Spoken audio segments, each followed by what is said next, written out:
It's something as a country we've not seen and been involved in, so I think it would mean a lot more to me, especially after the season that's already... Well, that season's been and gone. I'm really proud of what we've achieved with Villa. Obviously getting in the Champions League, which is going to be incredible, but I think getting through the group stages with Scotland would certainly eclipse that, and hopefully tomorrow night we can be talking about history being achieved. Absolutely. It was great to hear from John McGinn, and he was in such good form in the press conference, and he always makes people smile, Danny. You'll know that when you listen to him. He's a bit of a character, and we actually haven't seen or heard from him since he went into camp and he did that welcome ceremony when they arrived in Garmisch-Partenkirchen, and he got up and he danced, and he said there in that moment, here is me trying to be the joker and make the boys laugh, and I was left with a red face because they pulled me up to dance with them, and he was left looking like a bit of a fool, but as if he had fun. He loves it there. The team are just having a wonderful time, and the importance of what they've learned from Euro 2020 is another thing, Danny. That now they've got that experience of getting to European championships back to back, so what they've learned now is where they went wrong, but also that experience will help them too, and hopefully that will see them through against Hungary and get all 3 points. And if they could manage to absolutely batter Hungary and put 5 or 6 past them, they could overtake Switzerland and take second place spot. But one step at a time. We'll happily take 3 points. A win would be nice. Yeah, listen, thank you very much, Siobhan, and good luck tomorrow night. That was just a quick look at some of the action in the Euros, thanks to Burger King. Big Match Roundup on Talk Sport with Burger King. Bring home the ultimate food satisfaction. Get your favourites delivered now. Yeah, tonight's featured game between Belgium and Romania is very close now, and you're listening to Euro Game Day Live here on Talk Sport, presented by Carling, the UK's #1 lager. It's 18 plus. Please drink responsibly. Euro Game Day Live on Talk Sport with Carling, the UK's #1 lager. 18 plus. Always drink responsibly. Strength comes from confidence, both on and off the pitch. And confidence starts with self-care. Upgrade your game with Dove Men Plus Care Advanced 72-hour sweat protection antiperspirant deodorant and Dove Men Plus Care 24-hour nourishing body wash. Perfect for your post-match shower. Now available in new eucalyptus and mint long-lasting fresh fragrance. Let confidence last with Dove Men Plus Care. Proud partners of UEFA Euro 2024 Germany. Get match ready with Club Card prices. Like 2 for £8 on selected Fire Pit barbecue products. With Tesco Club Card, everyone can feel to lower prices. Tesco, every little helps. Majority of larger stores ends 22nd of September, excludes Northern Ireland. Club Card or app required. This tournament, prepare for greatness with William Hill. Get ready for last-minute winners, legendary goals, and straight red cards. Oh, what was he thinking? Win 25% more on every single game this tournament with Bet Builder Extra, online or in the app. Only from William Hill. Available day before match to kick-off. Bet Builders are 3+ selections at 3-1 or more. Pre-match singles, match stake £20. Full T's and C's apply. 18+. BeGambleAware.org. Let's go live to hear about that winning goal. The crowd's gone absolutely wild here. How on earth do you sum up your emotions right now? Amazing. A hat-trick is just the best feeling ever. Is it though? Is kicking a ball into the back of the net really better than food fulfillment from Burger King? That warm, fuzzy feeling of total food satisfaction. Like finishing the last bite of a Gourmet King's Barbecue Steakhouse Angus. No. Correct. Burger King. That's food fulfillment. Here we are then, Jeff. Just minutes to go until the whistle. Will they make it? Tense is an understatement, Jeff. There's so much riding on it. The question is, will they be able to find that extra gear when they need it most? And here we go. Oh, yes, they've made it. That's why you drive a properly maintained vehicle. Love to see that. It's starting. Come on. Make sure your journey to the match is a smooth one. Book a free vehicle safety check today at quickfit.com or your local centre. QuickFit. Drive away happy every time. When Andre sold his car on finance with Motorway, he got more money. Ooh! What are you doing there? He then put that extra money into tickets to follow his team around the country. Come on, lads! Selling on Motorway was completely stress-free, which is more than I can say about being a supporter of... Sell your car the more money way, where 84% of sellers sold for more. Motorway. Validated against 2 independent sources. Visit motorway.co.uk/claims. I need to get snacks. I need to get drinks. Should have done this beforehand. I need to get treats. Gotta find a BP. Gotta find a BP. Oh, my mates say won't like me. Gotta find a... Oh, there it is. BP is here for all your big game essentials. Plus, BP Me Rewards members can earn points to put towards great saves. Had him in the car 1, hungry mates, nil. BP, here for all of life's journeys. BP Me Rewards card or app required. For full T's and C's, visit bpmerewards.co.uk. Euro Game Day Live, delivered by TalkSport with Burger King. Get the ultimate food satisfaction this half-time with the flame-grilled bacon double cheeseburger XL. Order now on the Burger King app. TalkSport. No one gets you closer to the Euro action. Pump up your summer. Euro Game Day Live with Danny Kelly on TalkSport. Treffers! Brought it back. Oh, Lukaku heads it over. Well, he should have got it on target at the very least. 0-0 it stays. Ball to the far post. Lukaku. Oh, he chested it straight into the keeper's arms. What a chance for Romelu Lukaku. Is this Belgium's time, or will they flatter to deceive once again? A long ball played forward, looking for Lukaku. Lukaku again manages to go beyond Dubravka, but overhits it inside the penalty area. But too close to Dubravka. Openda now, the low ball in Lukaku! And Romelu Lukaku comes up with the equalising goal with 4 minutes to play. No goal! Handball against Openda. Lukaku denied for a second time. So, Scott, what would Belgian people be thinking about Lukaku? Would they be worried about his form with missing 1 or 2 chances in their defeat in their opening game against Slovakia? Or would they be saying, for a man who's got 85 international goals and 118 caps, would they say, well, he's due one today then? Do you know what? I think that pretty much sums up Romelu Lukaku's career, doesn't it? I mean, he's what? As you say, 85 goals and 115 caps. Incredible strike rate. Yeah, I think it was 2017 when he passed the next best of 30. You know, so he's Belgium's greatest ever goal scorer by some. And yet, you know, and you look at his name and the word Chelsea is next to it. And he hasn't played for Chelsea for years. You know, it's like, what are we seeing here? He scored 45 goals in his last 40 internationals. He was the top scorer in the Euro qualifiers. And yet in 2022 World Cup, he didn't score at all, made lots of misses. And again, the Belgian reporter we were speaking to earlier was saying that Thierry Henry felt the need to text him every single day for 2 weeks after the World Cup just to make sure he was okay. So, you know, mentally he probably goes very up and down. But when there's no doubt about it, even in the first game, even though he didn't score that was allowed to be a goal, he was still an absolute handful. He really was. So I expect him to do that.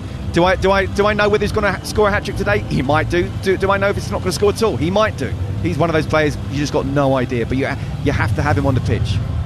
Yeah, and the thing is, Nigel, that Tedesco, it's not like he doesn't have options, because Lois Openda had a brilliant season at RB Leipzig when he was fit. So he has chosen him here, you know, with the full belief that he can get the best out of Lukaku again this evening. Well, he scored 14 goals in 8 games in the qualifiers, which is a record. He broke Cristiano Ronaldo's record, and you can say, OK, it was against some of the lesser nations in inverted commas, but going back to the game against Slovakia on Monday, he was unlucky to have those 2 goals disallowed. Yes, he was offside. The handball was a marginal decision, but in the laws of the game, of course, it was handball, so it's chalked off. He would argue he is still getting in there to get the chances, and his luck must turn. And of course, if it doesn't happen, we'll be having this conversation before the final game as well, because he is something of an obsession. Yeah. For Romania, I mean, obviously after their win against Ukraine, it was Radu Dragusin got all the praise, but up front the double Denises of Mann and Dragus, well, you know, not household names, Scott. They did enough to suggest that it won't be one-way traffic. If Romania get the ball forward, they will cause problems. No, they've got good individuals, and you know, you've named just 2 of them, Razvan Marin as well, who scored. Yep. And also, of course, their captain and talisman, Nicolae Stanciu. I mean, Dennis Mann, he's got 2 assists down to him. I'm not quite sure the first one was an assist as such, or it is, but it was a simple pass that you or I could have done even now, and it was a wonder strike from Stanciu. But he was in the right place at the right time, and he made the right decision to lay the ball off. Like, Cristiano Ronaldo did. But let's just say like that good players do, yeah. Absolutely. Stanci's finish was absolutely world class. Look, if Belgium are not up for this, or if for some reason the pressure of losing that first game and knowing that they need to win is just a little bit too much for them, then Romania will smell this. I'm really interested to see how Romania will sort of do their tactics, because they didn't have the ball very much in the first game. They probably won't have the ball very much here, but it's about what you do with the ball. And we know that Belgium, and maybe they'll look at the likes of Jan Vertonghen as well, age 37, 3 at the back, Timothy Castagne. Is he a really good sort of, one of the three as a centre-half? There's a vulnerability there that Romania can attack. OK, they're taking those big, lovely flags and the big decal that represents the tournament off of the pitch. The officials have made their way through the two lines of players. The officials, the players and the mascots are making their way onto the rectangle of grass. I can't wait for this one. Belgium against Romania. Let's get over to your commentary team. You just heard from Scott Minto, and the next voice you hear is that of your match commentator from Cologne, Nigel Adderley. Thank you, Danny. Group E has been incredibly unpredictable so far, and the Belgian reputation was a victim of that. Losing to Slovakia will have hurt, and they simply have to get it right tonight against a Romanian team whose golden shirts still have that warm glow from the win over Ukraine. This is a massive night in Cologne, and the action will get underway on TalkSport following the national anthems.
For their national anthem, and a real splash of colour on the west bank of the Rhine in Cologne this evening. The red of Belgium and the yellow of Romania, as the two coaches, Eduard Ordinescu and Domenico Tedesco, exchange a word and a handshake before kick-off. And we have the World Cup final referee from Qatar, Szymon Marciniak of Poland, in charge this evening. A reminder of the two teams again. 4 changes for Belgium. Casteels in goal, Castagna, Face and Vertonghen the back 4. Doku, Tielemans, Onana and Tiat across midfield, with De Bruyne and Luka Bacchio supporting Lukaku in attack. Tabast, Trossard, Carrasco and Mongala, the players left out. Romania have Nitsa in goal. Their back 4 is Ratsu, Dragosan, Bursap and Bansu. Branislav Madin is holding in midfield, and Razvan Marin and Christian Stancu are ahead of him, with Man and Mahalia behind Dragus in attack. And Scott Minto, we spent a good deal of the previous hour talking about Belgium for obvious reasons, but this is huge as well for Romania. If they get a draw, they're through. Absolutely. And they wasn't expecting that after the first game. So, again, sometimes you don't want to be playing for a draw. You want to try and find a way to win. And that's why it's going to be interesting, the mentality of the Romanians. Talked about how the lack of possession that they had in the first game, and they were quite comfortable with that, because what they did with the ball was very, very good. I would imagine they'll be doing something similar as well. We know going forward, Belgium, got some top class players, and whatever you say about Lukaku, he will make a nuisance of himself. And Kevin De Bruyne, Jeremy Doku, which is a real surprise actually for me. I still think with this team, that he could play a 4-3-3, and Doku being further up on the right, De Bruyne tucked in, and Thiat just dropping into left back. But it's interesting. I'm really fascinated to see how this 3-4-3 is going to work for Belgium. But in terms of Romania, I genuinely think if they attack at the right time, that this Belgian defence can be got at. Belgium failed to deliver in the opening game. That shock loss against Slovakia. They have very little margin for error this evening in Group E at UEFA Euro 2024. A win for Belgium, and all three sides will have the same number of points heading into the final night. It promises to be another fascinating 90 minutes here on the TalkSport network. And on a sunlit evening in Cologne, it is Belgium who will get the game underway, playing from left to right in the first half. De Bruyne plays it wide to this near side, and Fass, one of three central defenders. It's quickly wide towards this near side, and Luca Bacchio.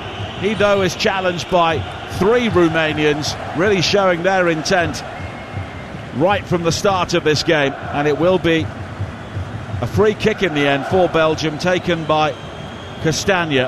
And we were promised a back three, but it may well be a back four, with Castagna playing as the right back on this near side. A clearance from Ratsu on the far side, but it breaks kindly for Belgium. And here is De Bruyne charging forward, almost slid through towards Lukaku on the edge of the penalty area, but cut out well by Dragosan. And now on the far side, Ratsu with a blue rinse in his hair this evening. He's not that old though. Plays the ball in field to Stanciu, and Romania will be able to clear on this near side. Mahalia was waiting for it, but it breaks kindly for Lukaku. Lukaku now bearing down on goal, wide towards Doku on the far side. He's got support on the outside from De Bruyne on the left. Doku plays it in towards Lukaku, back to goal, laid back to Tielemans, and Yuri Tielemans with a brilliant goal for Belgium after 75 seconds. One of the players brought into the side shows his ability, shows his quality. And after a false start against Slovakia, Belgium have roared back right from the start against Romania. Inside 2 minutes, it is Belgium 1, Romania 0. Great start from the Belgians. They've had possession for most of the time, but actually won the ball back, putting Romania under pressure. It's Lukaku on the edge of the box. He lays it off and he stays between the sticks. Jeremy Doku just taking lots of touches, playing back into Lukaku, who doesn't try to turn his defender at all. He knows exactly what he needs to do. Hold the ball up. Can I give the ball to someone who's going to come on? He's looked up. Tielemans is doing it, and he's done that before, hasn't he, Yuri Tielemans? It's a really good strike in between a couple of Romanian defenders, giving Nita no chance whatsoever. What a start from Belgium. Not quite as quick as the Albanian goal last week on Saturday night against Italy, but 75 seconds I timed that, and the Aston Villa midfielder gives Belgium the lead. Romania looking to respond quickly, but a shot fired in from Razvan Marin from the right-hand side of the penalty area, optimistic, and it's gone behind the near post. And that goal from Belgium means that every single team has now scored in this championship, as Vertonghen has lost out deep inside the penalty area. Romania with the opportunity to attack now down the right-hand side. It's cut back low looking for Dragus, and in the end it's deflected behind via Onana, and the Belgian team having a real inquest there inside their penalty area. But Vertonghen, the veteran brought back into the side, was the player caught out. Yeah, that's right, and actually Dragus should have laid the ball back earlier, and you can see Razvan Marin not happy at all. It took about 2, 3, 4 touches, and by then he was not free. He put the ball in. There's too many Belgian defenders already back. Dennis Mann will take the corner, and Artur Thiat is holding his face, maybe got a finger in the eye as he's looking to defend here. In fact, it was from Jan Vertonghen, his teammate, who was just looking to direct the traffic. The corner's played short. Man now, wide on the far side, the right. Plays it square towards Bansu, who was robbed for the goal. The cross high towards the far post, now flicked in, a brilliant save by Castiles, and it was Borca, the central defender, with the header, and it was kept out superbly by Castiles. Oh, I'll tell you what, if it carries on like this will be one of the games of the tournament. Already got a goal. Romania responding in the best way possible. Could easily have scored there. It's a decent tip over from the keeper. It really should be saving it, but it's been a great response from Romania. 4 minutes played, 1-0 to Belgium. The cross from the short corner, headed away by Lukaku, who did provide the assist for the goal, laying it back towards Tielemans. Now Bansu on this near side, but it's a poor ball forward. Marius Marin unable to gather that, and it will be a throw-in though for Romania on this near side. Lovely turn on the byline from Dragus, but he then just runs out of room under pressure from Tielemans, and it will be a goal kick to Belgium. Less than 5 minutes played on TalkSport, but they already lead by a goal to nil. Yeah, well, a couple of things just on the goal. I'm not sure if it was I need to look at it again, whether it was Yuri Tielemans who actually won the ball in the first place, put the Romanian midfield under pressure, which then played it into Lukaku, to Doku, back to Lukaku, and then he followed his run. He's actually falling to his left as he strikes it, but he makes sure he gets a proper strike on it. It's one of those that once it goes through the 2 or 3 defenders, the keeper's got no chance. He's seen it too late because of the pace and the power of the strike. And also, we saw Romelu Lukaku just tracking back and making a tackle, and the pitch really cutting up. One, that doesn't bode well for these two teams, and two, it doesn't bode well for England on Tuesday. England play their final group game in this stadium as Lukaku looks to twist and turn into the penalty area. It breaks back out towards Castagna, who tried to find Lukaku on the overlap, but he'd stayed where he was. And Romania will clear on this near side, their left, and it's a clever break forward on this near side by Mahailia, the player brought back into the team today, but he's challenged by Onana, and it's gathered by Jan Vertonghen again, winning his 155th cap for Belgium, made his debut in 2007. Of course, now back in Belgium with Anderlecht. 37 years of age, but as we saw from a number of the Slovakian players who beat Belgium on Monday, age can be a number if you're in good form. As De Bruyne makes a break into the penalty area, made the run in behind Ondrej Ratsu and got the ball first, but then ran into Nitsa, the goalkeeper. Yeah, just think about Pep for Portugal as well at his age, and he's doing really well. I did think it's strange when we looked at the team sheets and it came up as a 3-4-3 and Kevin De Bruyne would be sort of playing out wide on the right. I mean, it's obviously never going to do that. It'd be that sort of Phil Foden come inside, but you just want Kevin De Bruyne in the middle of the pitch all of the time. He's not someone who could really, takes on the fullback. Yes, he can go out sometimes and he can whip a great ball in. But generally speaking, you want your best players in the middle of the park, and he is their best player. And that goal from Tielemans, the first in 49 attempts on goal for Belgium to go in at a major tournament since they scored in the opening match of the World Cup against Canada when Michy Batshuayi found the back of the net. They were lucky to win that game and didn't win another game. Now Onana comes forward on this near side. If it stays like this, all of the teams in this group will have 3 points heading into the final set of games, which would be a fascinating situation with Belgium playing Ukraine in Stuttgart and Slovakia meeting Romania in Frankfurt. And they'll hope the pitch has been patched up there as well, as the challenge comes in from Luka Bacchio on this near side from Marius Marin. The Belgian supporters behind that goal wanted a free kick, but nothing given. But De Bruyne is quick to close down. He looks like a man on a mission so far in the game with 8 minutes played, and it's all the way back towards Nitsa, who hammers it out of play with a Romanian player on this near side, and Luka Bacchio also struggling off the pitch. Yeah, I actually thought that was a foul. Didn't get anywhere near the ball. He's come through him. But I've got to be honest with you, I like the fact that the referees in this tournament are erring on the side of, well, let's go physical. Let's be happy with the physicality, but I think that was overstepped there, and Luka Bacchio not quite happy. And he went down, and he's got up now very, very gingerly.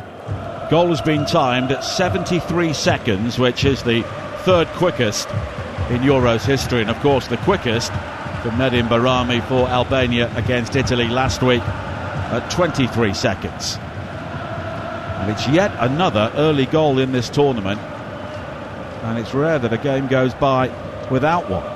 But Eduard Ordinescu, whose father Angel was a legendary figure in Romanian football, as a coach of the national side when they reached multiple tournaments, had an early problem to solve here.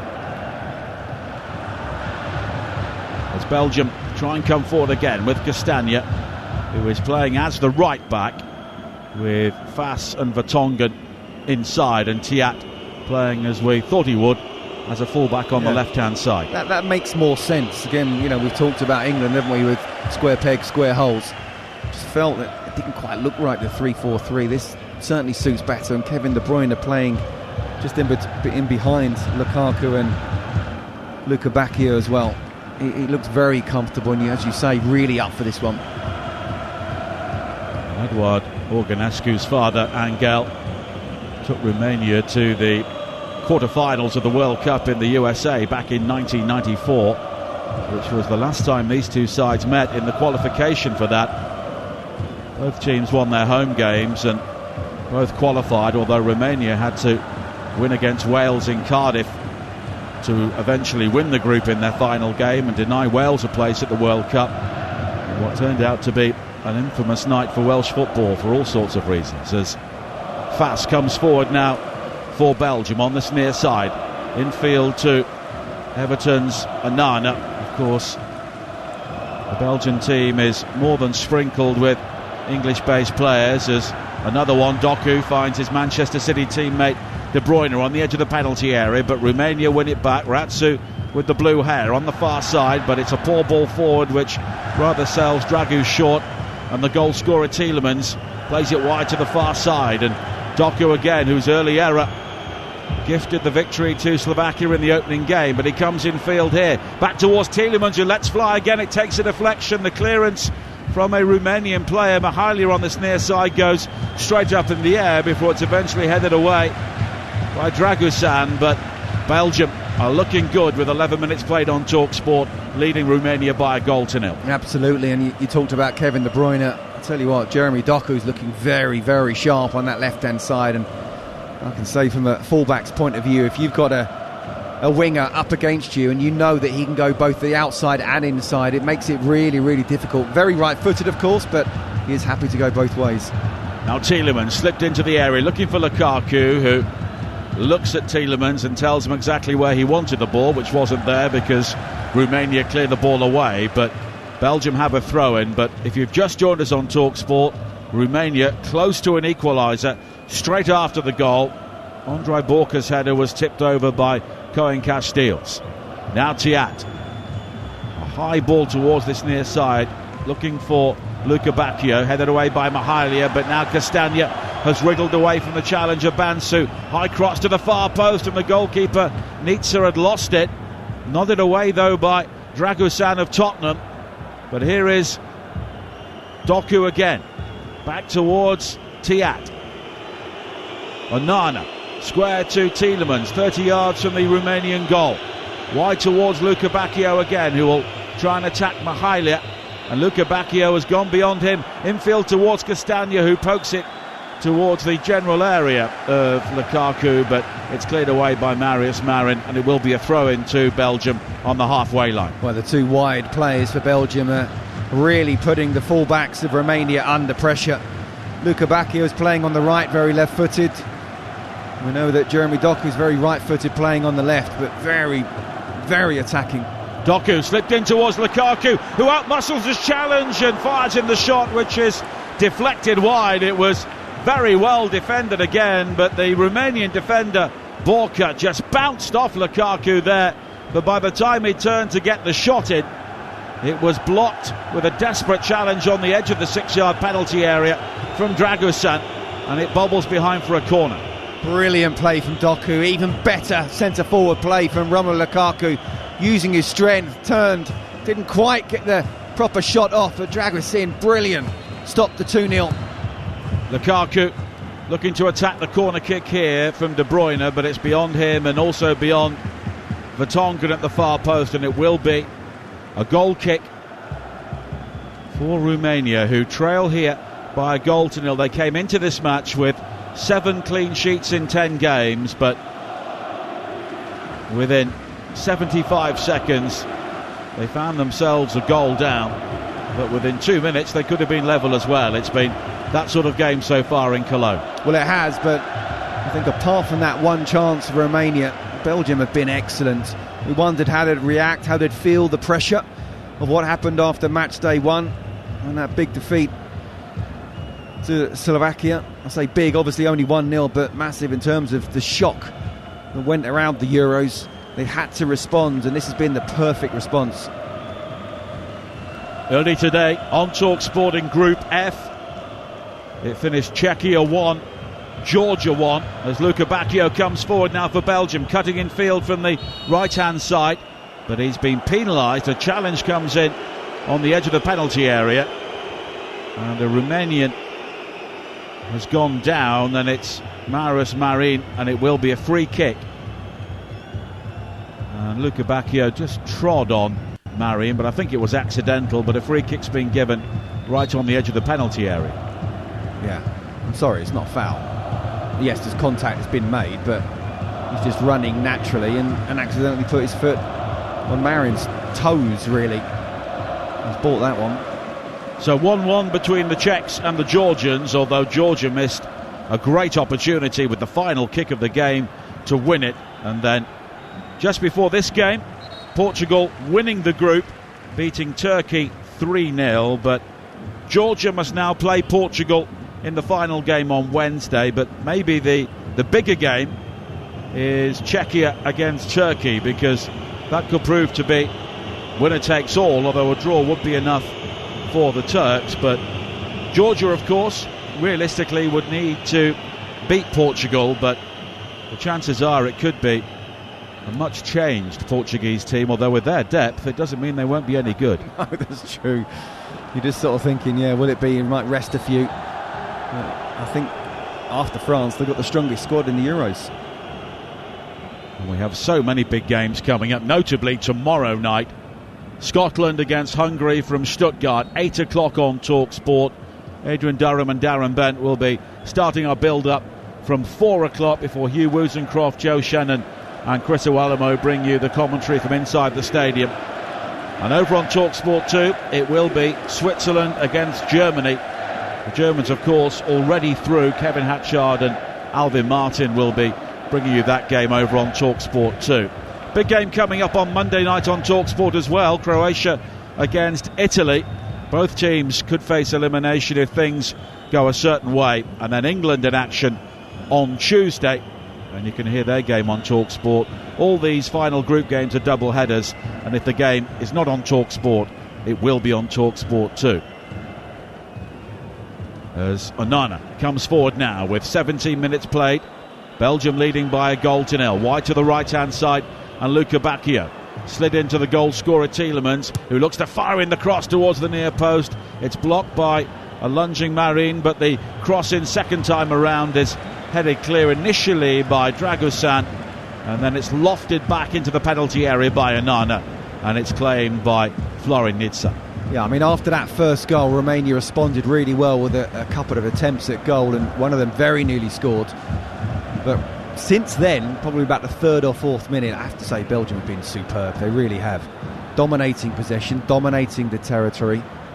And if anything, they look like they're going to go on and get the second. The wide players really on top. Lovely run forward now from De Bruyne. Wide towards this near side, and Luka Bacchio, who's in space, infield onto the left foot, curled it in, superbly kept out by Nitsa. But again, the elusive running of Kevin De Bruyne causing problems there for the Romanians. Luka Bacchio curled it with power, but Nitsa made an excellent save. Well, I'll tell you what, Kevin De Bruyne went past about 2 or 3 players, ran with the ball 30-odd yards, and he got almost to the edge of the box and must have been thinking, I might well shoot here, but he's already had it in his mind that Luka Bacchio is free. Showed a lot of composure coming inside, taking a lot of touches, getting onto his favoured left foot. Great save. Called his blade short. Vertonghen sweeps in the shot from around 8 yards out, but it's high over the top. Romania not reacting to that. Doku with the ball into the penalty area after he received it short from De Bruyne right on the byline. And Vertonghen, the veteran, seeing his shot whistle over. Well, I'm not sure if that was a worked set piece or just a little bit off the cuff, but it was very good opportunity, and Vertonghen, he won't score too many unless those corners do come in, and he'll score with his head. think on his left foot. He'd be really disappointed he's not hit the target there. Decent connection, but way over. And that goal from Youri Tielemans, the latest to be scored from outside the penalty area, and 25% of all the goals scored in this tournament so far, 15 of the 60 have come from outside the box.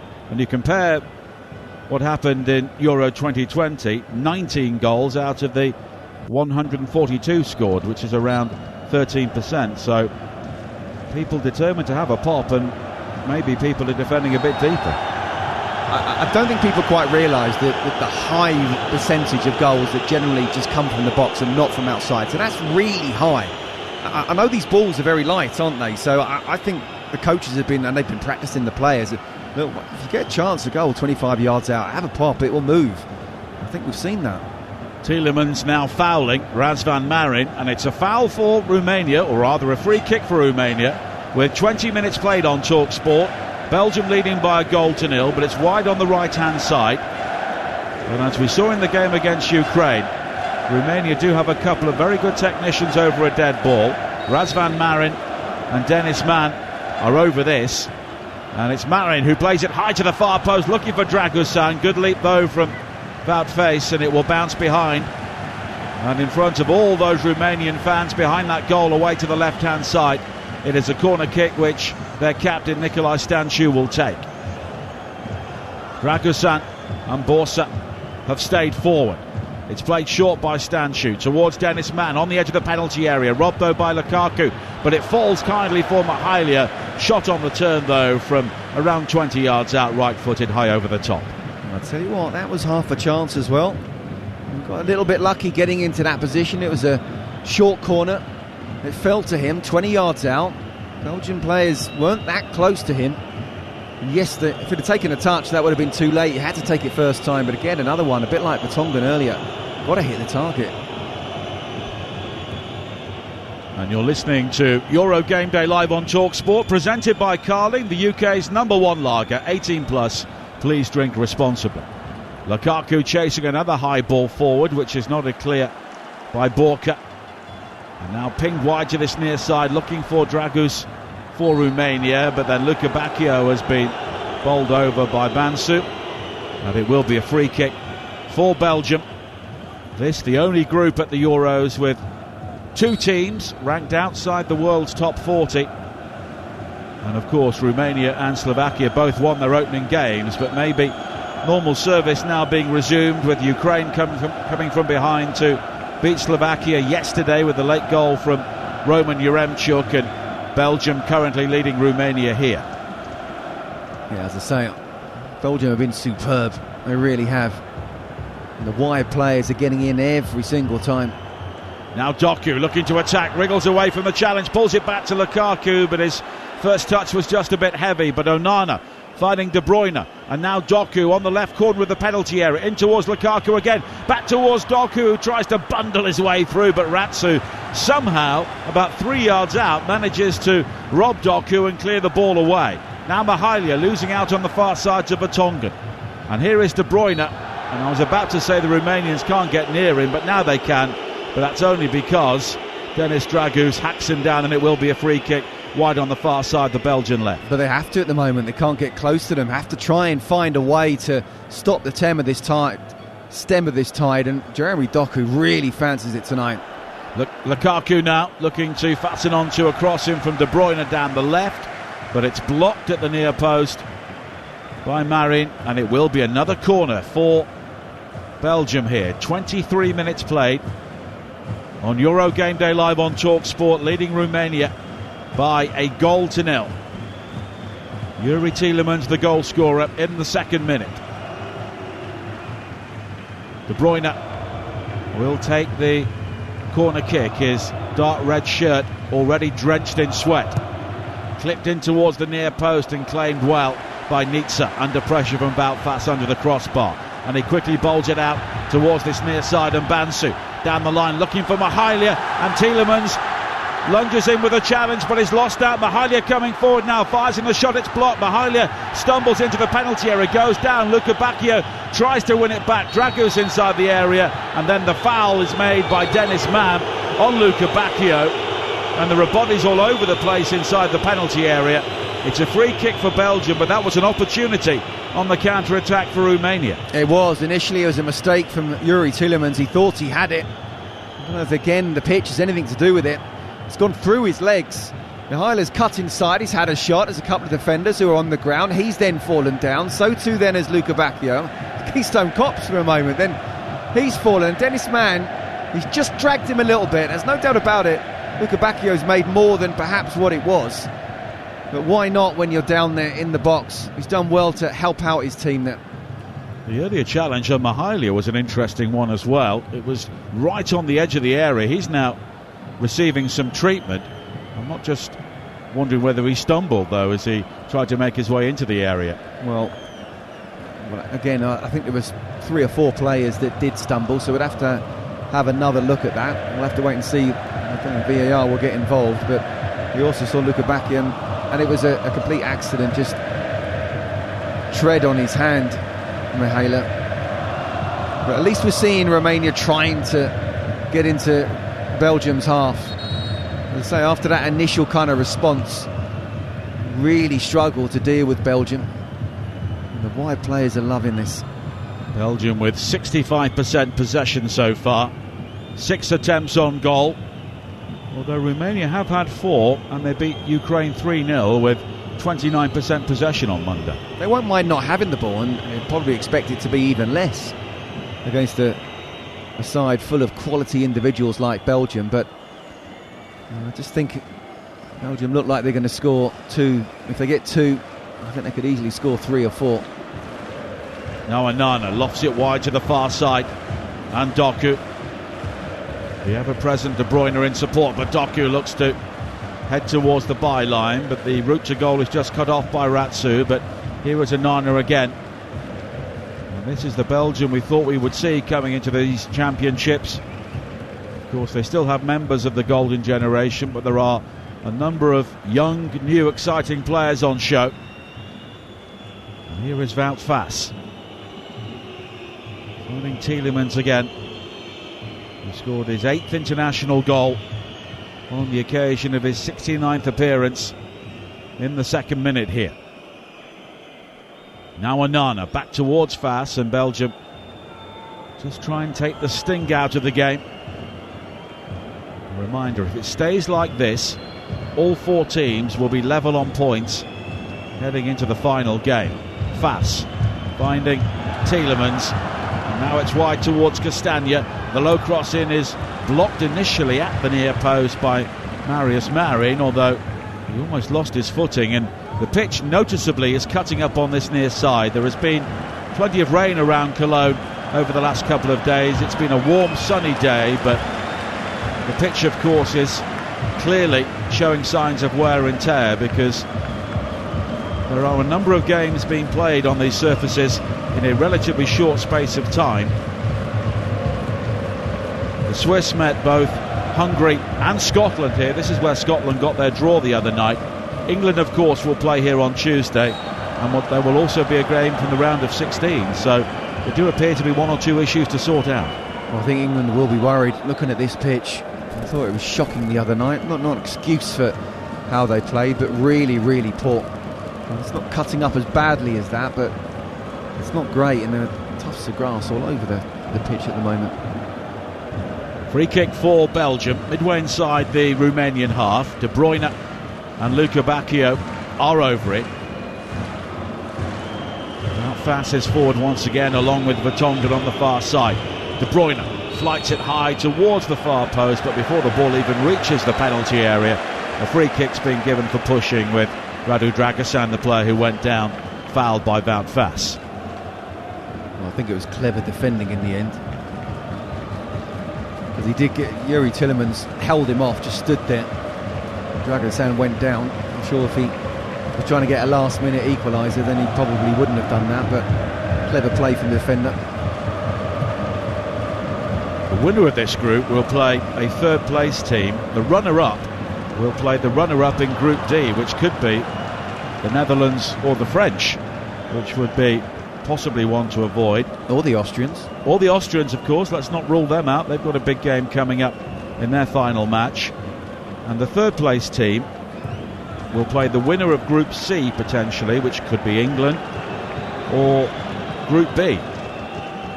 So we will have to wait and see what happens when things are eventually sorted out in this group on Wednesday night. But it's going to be a fascinating evening if all four teams are level on points.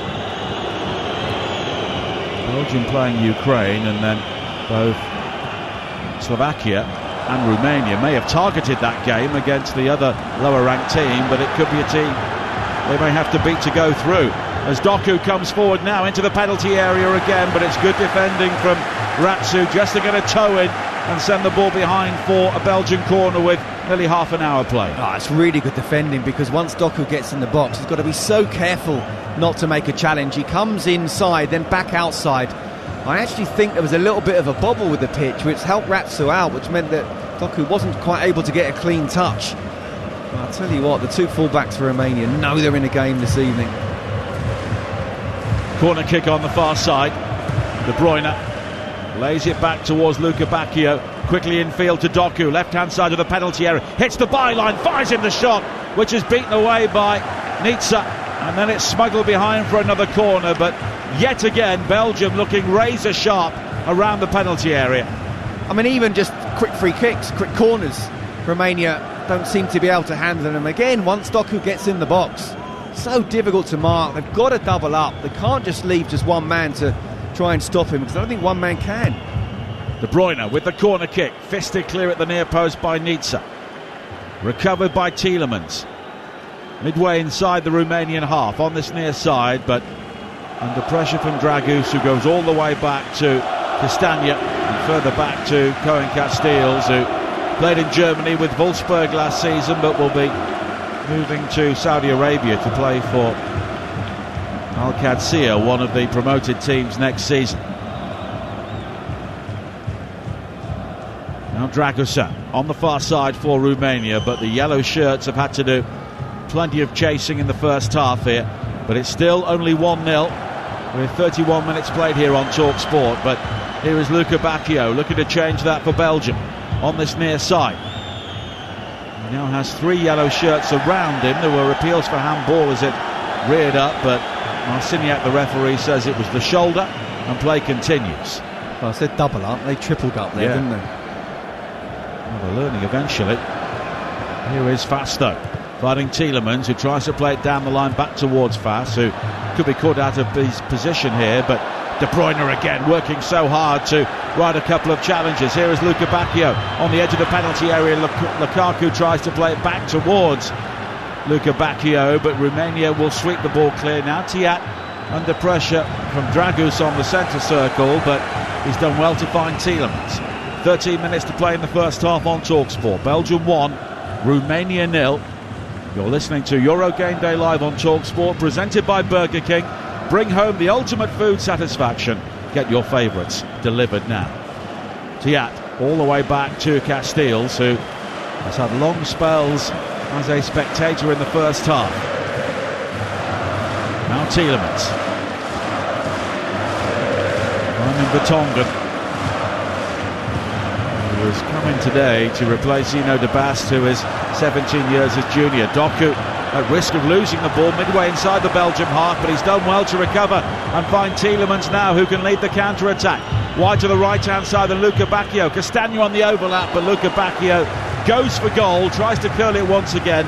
This time it takes a deflection and swirls high over the top for a corner. Well, Romania just cannot live with Belgium right now. Doku did really well. It looked like he was getting doubled up on, yet somehow found the ball to Tielemans. Then Luca Bacchio receives the ball on his left foot, comes inside. It's a good deflection, and again doubled up there, but they've just got to hang on in here. If Romania concede the second goal, as I say, this could be 3 or 4. If they can keep it to 1-0 at half-time, maybe just the tide can turn. De Bruyne over the corner once again. Doku is the shorter option, but it's clipped into the near post and volleyed clear unchallenged by Dragus. Now Tiat on the halfway line for Belgium, all the way back to Casteels, who is defending the goal away to our left-hand side. 11 minutes to play in the first half on TalkSport. Belgium 1, Romania 0. Scotland against Hungary coming up tomorrow night at 8 o'clock. We start our build-up with Adrian Durham at 4 o'clock. And over on TalkSport 2, local derby of sorts, Switzerland against Germany. What did you say the possession was for Romania in the first game? 29% overall. 28 now in this game. Well, there we are. Well, they won the previous game 3-0, but now there will be a yellow card shown on the halfway line for a challenge on Dragus, and Luca Bacchio, the player who has been shown that yellow card, and he will miss the third group game. That's his second yellow card. It's unfortunate as well. He's come in. It's a definite foul, but really tried to take him out of the game. But it's taken Luca Bacchio out of the match against Ukraine on Wednesday. Now Ratsu on the far side, and just for once there's a confrontation between Ratsu and Doku's doing the defending, sliding in to concede a throw-in by the corner flag down the Romanian right. Now Man finding Marius Mari wide to this near side, and Bansu slid in towards the edge of the penalty area. Smart turn for Mihalia, and it's lofted wide and then played back into the penalty area, looking for Razvan Marin. It was good football from Romania. Dennis Mann involved again, but hammered to safety by Belgium on the far side. Yeah, it was the right idea, and he was almost trying to give the eyes as the ball came into the box. A long cross, as if he was going to have a shot first time on the volley. Tried to lay it inside for Marin, but because he wasn't really concentrating on that, because he was trying to give that eyes, in the end the pass wasn't good enough. But at least they're getting a little bit more possession and also territory now. Marin wide towards the far side of Razvan Marin. And there's an opportunity for Dennis Mann to come in field, fires in the shot towards the near post, and it's a comfortable save for Cohen Casteels.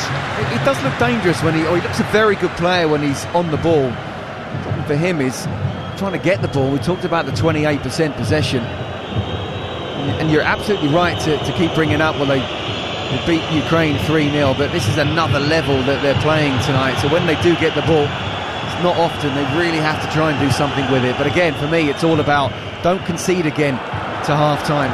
Ratsu gets too tight to Doku, who then spins in behind him. He's got support from De Bruyne. Charging forward again now, 25 yards out. Wide to Luca Bacchio on this near side. The back heel almost finds Castagna on the overlap, but it breaks down for Belgium. And here is Dragus at the other end now. One-on-one with Fass, comes in field. And there are 5 yellow shirts forward in this attack. Dragus, though, poor ball. Square towards Stanciu, and here's the opportunity for Belgium on the counter-attack. Luca Bacchio now, Lukaku waits in the centre. Luca Bacchio tries to hit the byline. In the end, he overruns it. The challenge comes in from Bansu, and it will be a corner kick. What an opportunity that was for Luca Bacchio. Tell you what, really good interception from Onana, first time pass as well, and then just get in the box, just sprint, don't stop. Once you stop, 2 defenders come into play. I have to say, really good defending in the end from Banku. I just feel that Luca Bacchio allowed them to come back into the game. 37 minutes played on TalkSport in Group E at UEFA Euro 2020. 24 even. De Bruyne will take it. Corner kick on this near side. It's an outswinger towards the near post. It travels all the way through the penalty area, and as a result, Dennis Mann on the far side gets a nasty bobble from the playing surface as he brings it clear, but he's still maintaining possession in towards Dragus, and back to Ratsu on the far side. Marius Marin in support. The pitch is now cutting up even more as we head towards half-time. The run from Dragus into the penalty area, goal side of Fass, and Casteels had to be brave there. Dragus claiming he was pulled back from Wout Fass, but the movement of the Romanian attacker completely bewitching the Leicester defender. It's a wonderful ball in as well, just whipped in behind. The Tongan can't get anywhere near it. Vass is trying to come across, and to be fair to Casteels, he comes out and is very, very brave. better just in the last couple of minutes than Romania. 6 minutes to play in the first half. Belgium 1, Romania 0. Romania just beginning to have one or two moments in the game as we head towards half-time. Hammered forward again, long by Vertonghen, looking for Luca Bacchio, but Mansu will just duck and allow the ball to dribble out of play, and it will be a throw-in for Romania. And there is a handshake between Ordinescu and the fourth official on this near side, Donatas Runsas of Lithuania. And I think a fairly heated discussion between the coach and the official may have ended on good terms, as Litsa, under pressure, hammers the ball straight out of play on this near side. And Belgium quickly have the ball back on the halfway line with Vertonghen finding Wout Faes. And now De Bruyne, who has been the player of the half without any question. A high ball wide to this near side, looking for Castagna, but it was a difficult ball to control as it skipped off the surface and it's gone behind for a goal kick. To be fair, Castagna's really trying to bomb on as much as he possibly can. And Luca Bacchio at times is staying wide, other times he's coming inside. Banchu doesn't know whether to go with him or stay out and try and cover Castagna. Really good movement from the Belgian fullback. Of course, head-to-head is the first tiebreaker in UEFA Group, so at the moment the order of Group E is Romania, Slovakia, Belgium and Ukraine, and they all have 3 points. Luca Bacchio finding De Bruyne, tries to pick out Lukaku, who was in space to the left, but it's cut out well by Ratsu. But here is Tielemans now, good ball wide to this near side to find Castagna again. Now Luca Bacchio, who already knows he won't be playing in the final game due to suspension. Back to Wout Faes. Vertonghen almost on the centre spot, finding Tiat on the left-hand side. Now Doku again. Tiat makes the run in behind, but it's a decoy because Doku comes in field himself to find Onana. Plenty of space for both Onana and Tielemans midway inside the Romanian half. Here is De Bruyne finding Luca Bacchio again with 3.5 minutes to play in the first half on TalkSport, and Belgium leading Romania by 1-0 thanks to Yuri Tielemans in the second minute. Tiat. Yet again, it's a prolonged period of possession for Belgium, but it comes to an end. Doku claims he was body checked by Ratsu on the far side as he looked to clip the ball in field, but the referee tells him to get up, and as a result Romania have it back, but they've quickly given the ball away. The chest trap from Bansu falling kindly for Castagna. He bulldozes through the challenge of Marius Marin, and now Luca Bacchio finding De Bruyne inside the penalty area, but on the stretch his right-footed shot lacked power, and it's gathered by Nietzsche. Oh, that was a great opportunity for someone like Kevin De Bruyne. I'm not quite sure whether that was a shot or almost trying to pass it to Lukaku, because it was such a poor shot that you don't expect from him. Stretching, he didn't need to. Wonderful opportunity right before half-time as well. Marius Marin forward towards Stanciu, and now the early ball forward looking for Mahalia for Romania, almost catching out Castagna, but Castells again took up a very good position. Great ball, wasn't it? Castagna tired from making the run down the other way. Mahalia's not really going with him defensively, and you know, if I was the left back Banchu, I'd be having a go at him and say, look, come and help me out here, I'm getting doubled up. But actually going the other way, sometimes you can take advantage of the full back bombing on. 2 minutes to play in the first half in Cologne. As Vertonghen goes back towards Castells again. Of course, the real jeopardy begins tomorrow night with the final nights from the group stages. Starting in Group A, of course, we have Scotland-Hungary on TalkSport with Hugh Wozencroft, Joe Shannon and Chris Awalamo. Germany-Switzerland game over on TalkSport 2. And then on Monday night, Italy against Croatia and Spain against Albania. The Italy game will be here on TalkSport. I'll be alongside Dean Ashton for that one, looking forward to it. And of course Italy, the reigning champions, still have work to do to go through to the round of 16, but it would need an Albania win against Spain, which on the face of it looks a long shot, but you never know because they clearly have something about them. Yeah, Spain have been excellent, and I wouldn't be surprised if they make changes. I don't think they've quite got the depth of, say, a Portugal. There'll still be quality players in that Spanish squad. Mahalia now turns and clips it wide to the far side, looking for man for Romania. Nodded clear by Tiat, and as we head towards the final 30 seconds of normal time in the first half, it's a throw-in for Romania, which was thrown towards Stanchuk and then sliced behind by Tiat, and it will be a corner kick for Romania right at the end of the first half. It's an opportunity, one they didn't expect. Tiat will be disappointed. He's just off the side of his foot and giving away a corner, so great opportunity on half-time. Don't deserve to be level, but they could be. Corner's played short, swung high into the penalty area, and again it was Borka rising with the header, but this time he gets right underneath it. It's over the top, but he knows it was a chance. Yeah, he's sunk to his knees, hasn't he? And this Tiat who's meant to be marking him, and he can't live with him. If they can get balls in the box and set pieces, then there's no doubt about it, the two centre-halves of Romania have got every chance of getting a great opportunity. Just a single minute of added time at the end of the first half here. And it's been the first half of Belgian domination, but it is still only 1-0, and Romania will take something from that.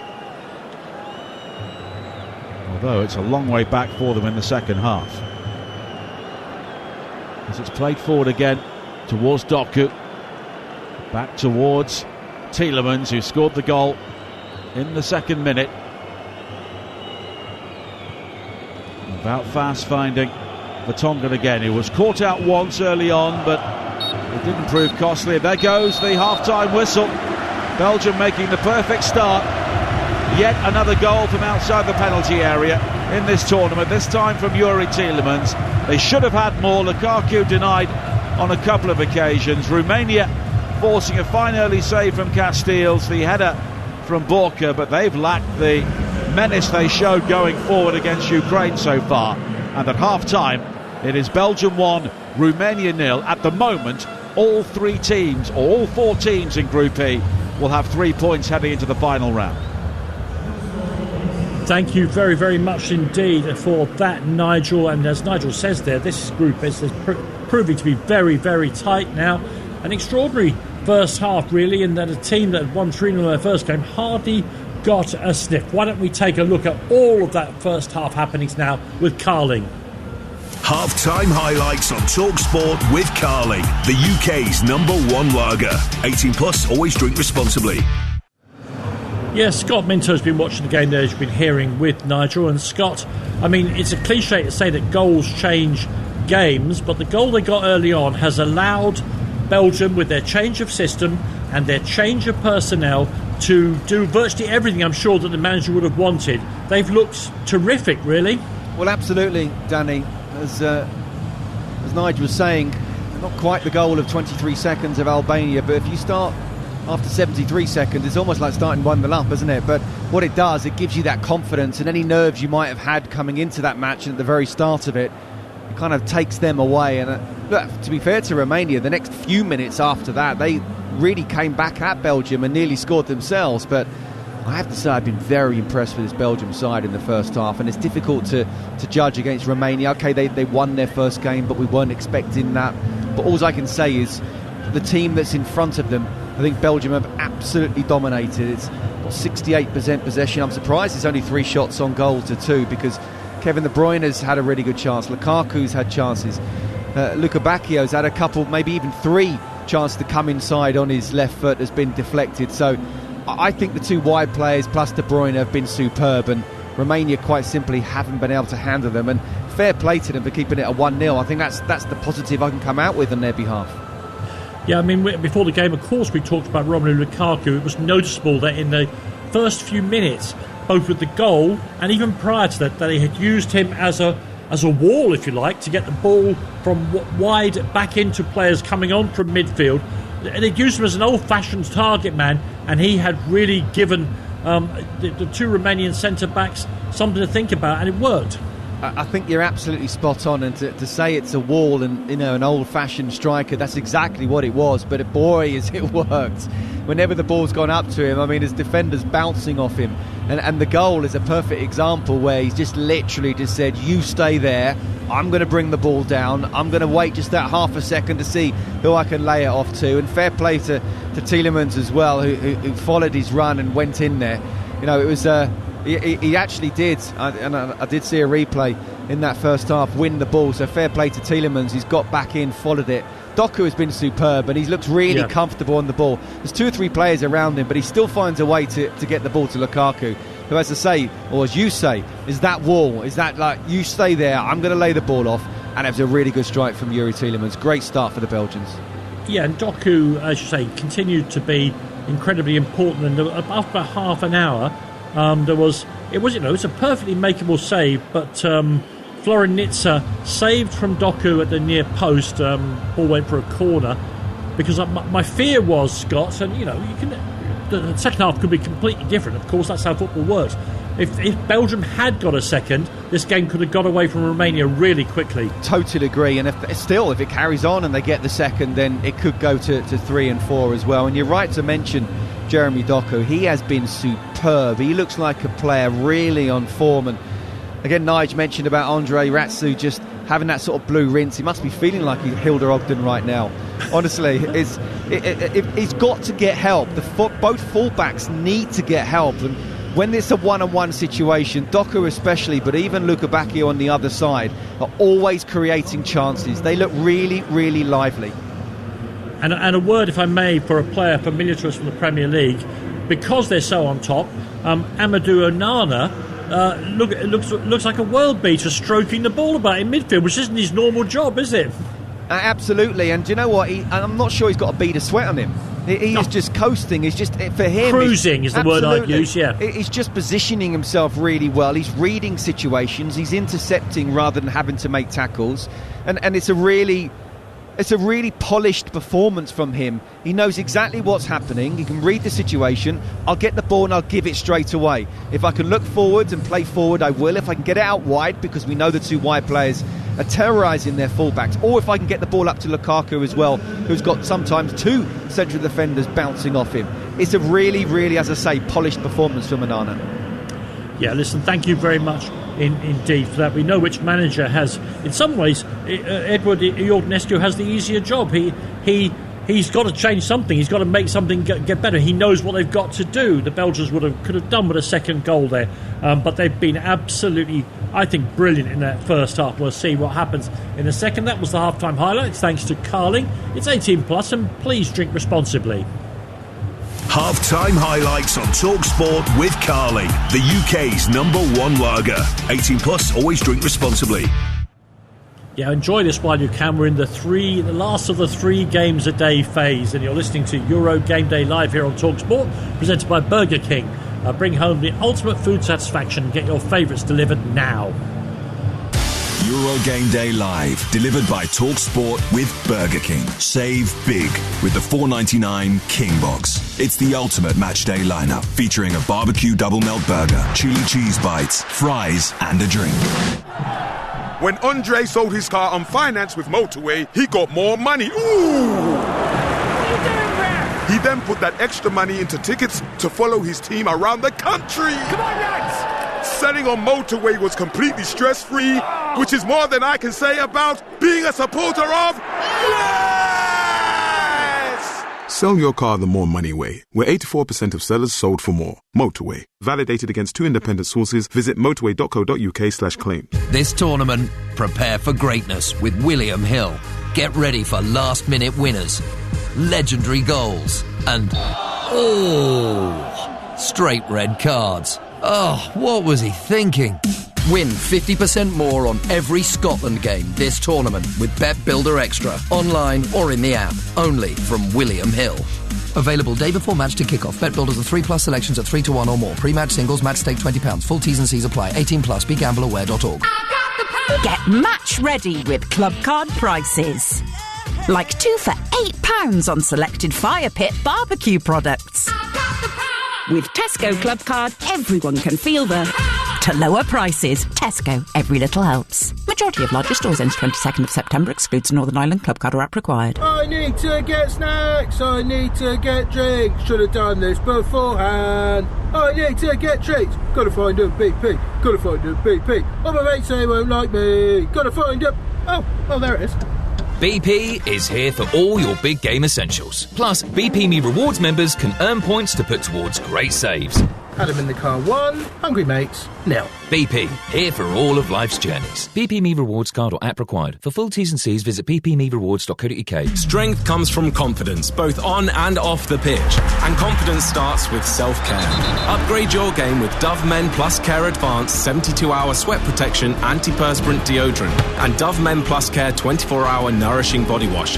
Perfect for your post-match shower. Now available in new eucalyptus and mint long-lasting fresh fragrance. Let confidence last with Dove Men Plus Care. Proud partners of UEFA Euro 2024 Germany. I tell you what, Jeff, it's been some journey, but here they are, just moments away from the whistle. Absolutely, there's been twists, there's been turns, not to mention that parking of the bus. But as the clock runs down, I think they're going to make it. It goes to show that you can really handle the pressure when your tyres are performing. I'm home. Has the game started yet? Top performance. Driving home for the match? Keep your tyres in peak condition. Book today at quickfit.com or your local centre. QuickFit. Drive away happy every time. Let's go live to hear about that winning goal. The crowd's gone absolutely wild here. How on earth do you sum up your emotions right now?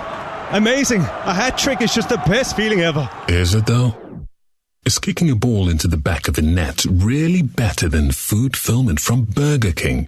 That warm, fuzzy feeling of total food satisfaction, like finishing the last bite of a Gourmet King's Barbecue Steakhouse Angus. No. Correct. Burger King. That's food fulfillment. Euro Game Day Live on TalkSport with Carling, the UK's #1 lager. 18 plus, always drink responsibly. On 1089 and 1053 medium wave, on DAB, online and on your smart speaker. Official broadcaster of UEFA Euro 2024 Germany. TalkSport. UEFA Euro 2024 Germany. The most hotly contested European football tournament, driven by the passion and prowess of the world's biggest sports radio station. Crank it up. Euro Game Day Live on TalkSport. Yeah, okay then, let's look then at all the latest odds thanks to William Hill. In the Zone on TalkSport with William Hill. Prepare for greatness with William Hill. 18 plus, gambleaware.org.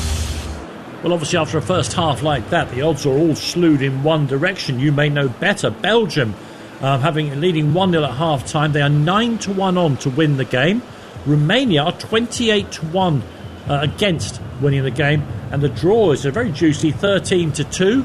And Romelu Lukaku, we spoke so much about before the match started, to score a second goal. He is 10-3. That's all thanks to William Hill. Terms and conditions apply. It's 18 plus and begambleaware.org. In the Zone on TalkSport with William Hill. Prepare for greatness with William Hill. 18 plus, gambleaware.org. Yeah, here's an extra little nugget for you now. Earlier today, Portugal qualified for knockout stages by beating Turkey 3-0. Meaning they will top Group F with a match in hand. After the game, TalkSport's Andy Brassel spoke to Portugal midfielder Ruben Neves. Ruben, really well played. You guys have probably played the best out of all the favourites so far. You must be really confident after these two really good performances. Yeah, we are confident. We were confident before the tournament start. We know the quality we have in our squad. We know what we are capable of doing here. So we are working a lot as well to give this kind of performances to the Portuguese people, and we are very happy for this. And how much of an advantage is it for you to have that experience in the dressing room with Cristiano and Pepe, who both played great today as well? They can still do it on the pitch too. Well, it's unbelievable to have players like Cristiano, players like Pepe to help us on the pitch. They are used to play these tournaments. I think it's the 6th tournament for Cristiano Euros, the 5th for Pepe. So I think we are lucky to have them with us and to help us on the pitch and outside of the pitch as well, of course.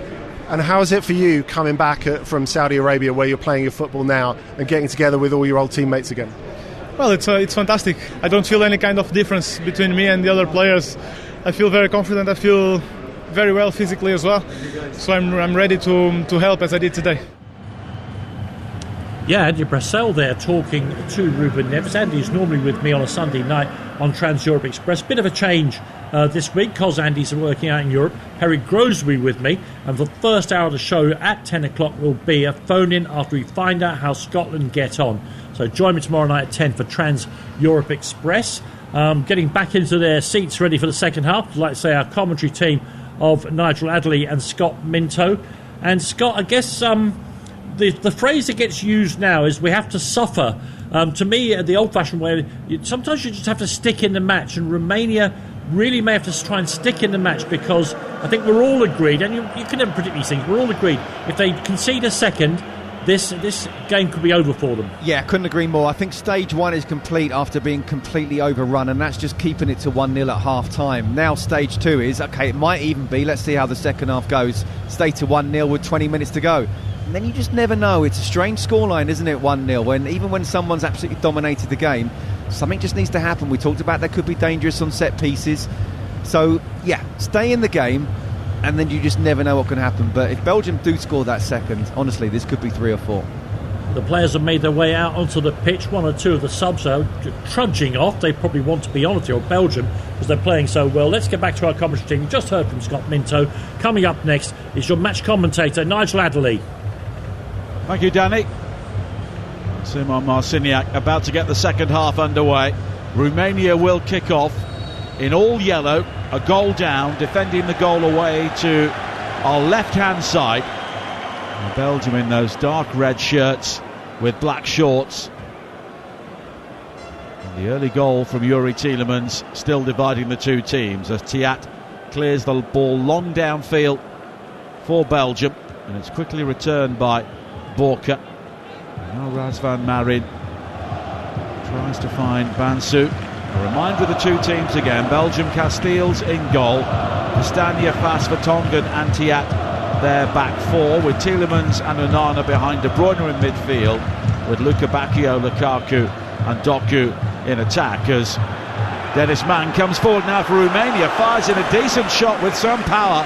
Left-footed from the edge of the penalty area, but too close to Cohen Casteels. Well, I'll tell you what, sometimes when a team's been so dominant in the first half, just the first couple of minutes of the second takes them a little bit of time to get going. So absolutely right from Romania to try and get at Belgium to see if maybe that one goal that they do need, they don't have to wait until the end. They get it a bit earlier in the second half.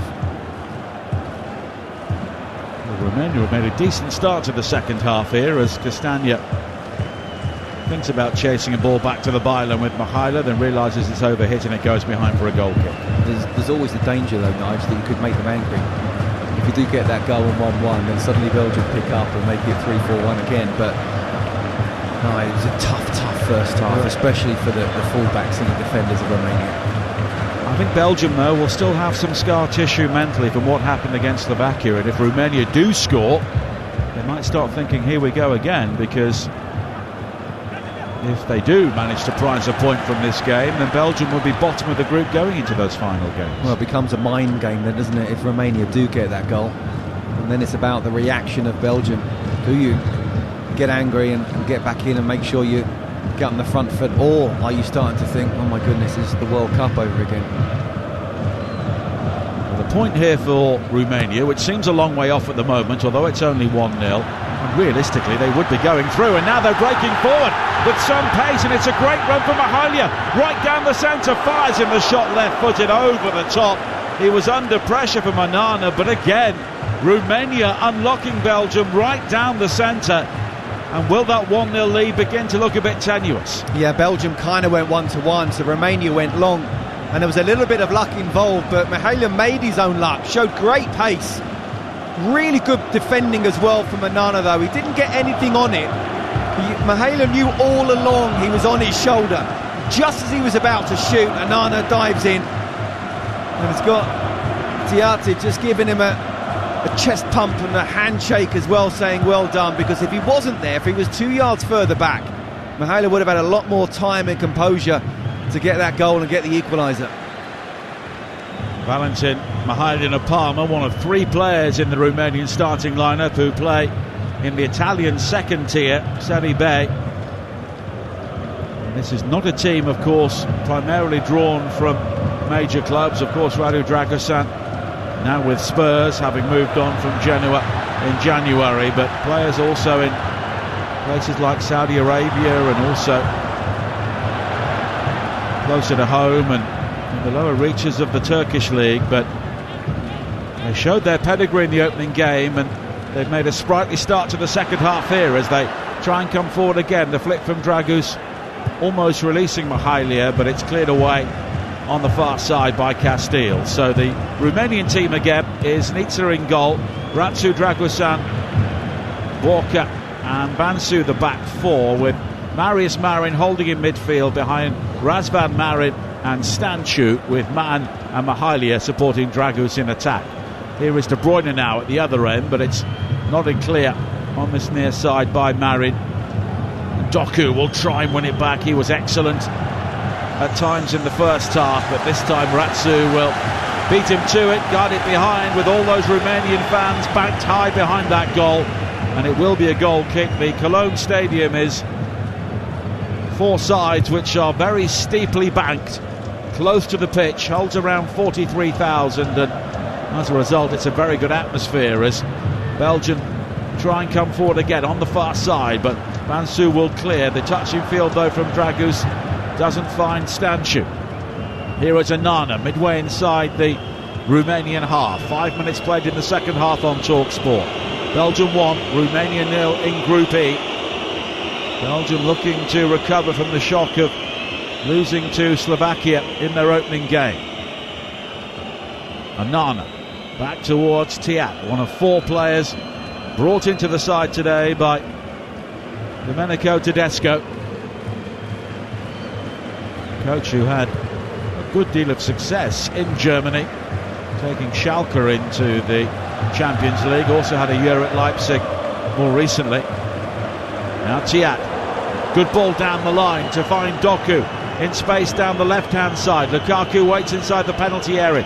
Doku looks to hit the byline again, but the cross in is just poured away by Nitsa, with Lukaku looking to apply the finishing touch. One back by Luka Bakiu on the far side. Mihalia is back defending, helping out Bansu, and Bansu applauds Mihalia as he ensures that both Luka Bakiu and the ball headed to touch on the far side. It was also really good defending from Dragosin. The ball had played over Ratsu. He's had to come and engage with Jeremy Doku, and he refused to allow him to come inside into the box, so he's gone outside. He's not got the best of balls across, so really good defending, showing outside on his left foot. Doku again on this near side, finding De Bruyne. Square to Anana. 6 English-based players in the Belgian starting lineup once again today. Tiat finding Anana, back heel from him was clever down the line. Tiat continued his run. Here is De Bruyne now on the edge of the penalty area, opens up for the right-footed curler, and it wasn't too far wide, and what a goal that would have been from Kevin De Bruyne. Brilliant, absolutely fantastic, great skill from Doku. The little quick one touch, played it out wider than Kevin De Bruyne received it, and I tell you what, he's cutting the sides, and I still don't know, once it's gone past the post, whether it's going to hit the side netting and be in, or just the wrong side of it. In the end it was. Great kind of little Cruyff pass from Doku. I think he's been brilliant this evening, I really do. But now Doku is down, receiving some treatment on this near side. That's a word of encouragement from Yuri Tielemans, and there is some spray applied to his ankle. Maybe he was just caught after that back heel down the line to release Tiat. I think that's what's happened. It might also be of him just 30 seconds earlier going down the left, puts the ball in, again just shocking pitch, the turf comes up and maybe he's twisted his ankle. It's not good because there are players here, and I'm sure that their clubs are watching between their fingers, because some of these playing surfaces are putting the players at risk of injury. Jared Bowen came on the other day and within 2 minutes nearly like trying to track back, doing his ankle, and he could have been out for a couple of months. Carl Walker fell over, Jude Bellingham fell over. You can easily twist your knee and do a a ligament and be out for months and maybe even need an operation. It's not good enough. And England play on this pitch, live on TalkSport on Tuesday, in their final group game.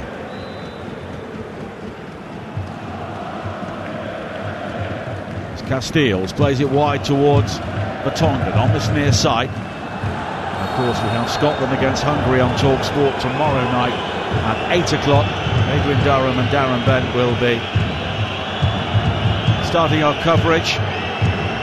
Very special Euro game day drive from 4 for Hugh Woozencroft and the team bringing the commentary as Vertonghen is caught late by Dragus looking to play a ball forward long on this near side, and it will be a Belgian free kick. I sometimes feel sorry for the forwards when they do that because they're not actually going into the play. It was just that the defender kicks the ball and his follow-through then makes contact. It's always given as a foul, but it's not as if they've gone straight into the player direct.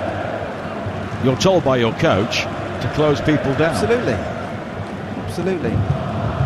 People might turn around and say, "Oh well, by going then that, and putting your leg up, there's going to be a follow-through." Well, yeah, it's a physical game.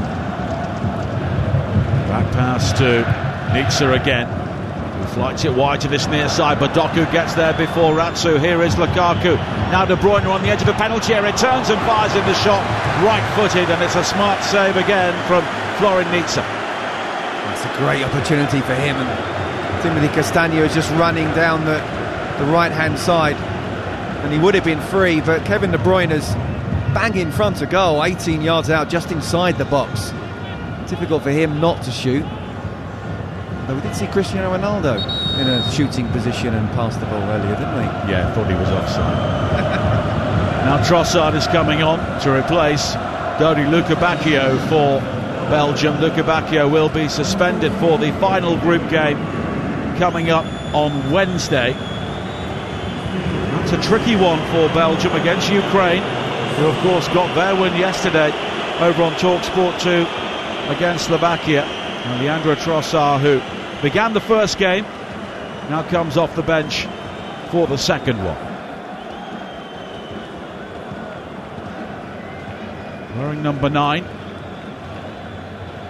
And that Belgian wet look shirt, or shirts which become wet look due to the material and the humid temperatures in Cologne this evening. Now Dragosan brings the ball out for Romania. Excellent run forward beyond Doku and Lukaku up to the halfway line, and he spreads it wide to the far side. Bansu picking out Stanciu now, and Romania have bodies forward on the edge of the penalty area. Stanciu plays the ball in field, but the effort in the end from Mahalia is blazed over the top. But again, it was another promising moment for Romania. Absolutely. And while the scoreline's 1-0, they just need to get lucky once. And the ball's bouncing again. I think the pitch just looks really uneven with the surface. It's bounced off him. Yeah, didn't get hold of the ball. Well over. Not good technique, but it's half a chance. And it will give them confidence. Casteels will take the goal kick. 56 minutes played. And you're listening to Euro Game Day live on TalkSport, presented by Carling, the UK's #1 lager, 18 plus. Please drink responsibly. Now Stanciu in the centre circle for Romania. Tries to play it wide to this near side, but he's robbed by Doku. Here is Lukaku, wide towards De Bruyne, who breaks into the penalty area. The first time ball into the box, looking for Doku, is hit beyond him. But now Doku will gather again, back to Lukaku, who fires in the shot. But that's blocked by Borsa. And Tielemans is dragged to the ground rather unnecessarily on the far side by Mahalia. And it will be a free kick for Belgium. It's a silly foul. It's a really silly foul, keeping his team under pressure. It's a missed opportunity, and not one you'd expect from Kevin De Bruyne to just overplay the pass.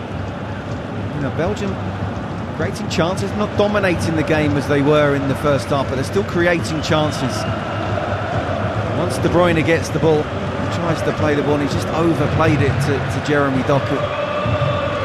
They do need that second goal, really, just to put this game to bed. De Bruyne, who has 9 assists in major finals since the 2014 World Cup, plays it in towards Lukaku at the near post, who tries just to guide the ball on inside that near post, but never really gets hold of it, and it's claimed by Nitsa. He's actually actually been quieter, isn't he, since starting the first half really good, but that's what he can do, create such havoc in the box. Try to play it with his right foot, it's come off his left foot. Keeper still needs to make the save. Romania trying to show ambition here. Here is Ratsu with a break into the penalty area, and he's just out-muscled by Vertonghen at the crucial moment. It was the fullback popping up unmarked inside the box, and Vertonghen had to show all his experience. Now Stanciu lofts it high into the penalty area once again, and there was an attempted overhead kick from Dragus, which would have been a goal to remember, but in the end, Stanciu challenging Tielemans. Stanciu has gone down, and a free kick's been given eventually to Belgium because a yellow card for Bansu for hauling down the Belgian player midway inside the Red Devils half, and it was all a bit untidy there, and Trossard, the player, he fouled. It's a great turn from Trossard, but again it's another foul that Romania don't need to do when they're on top at the moment, or certainly just created a chance. Great run from the fullback inside the Belgian defence, and what a pass it was. He was able to just get that touch. Good defending for Vertonghen, reading the situation. That's where the experience comes in. I'll tell you what, Romania in this game. Still only 1-0 with an hour played on TalkSport.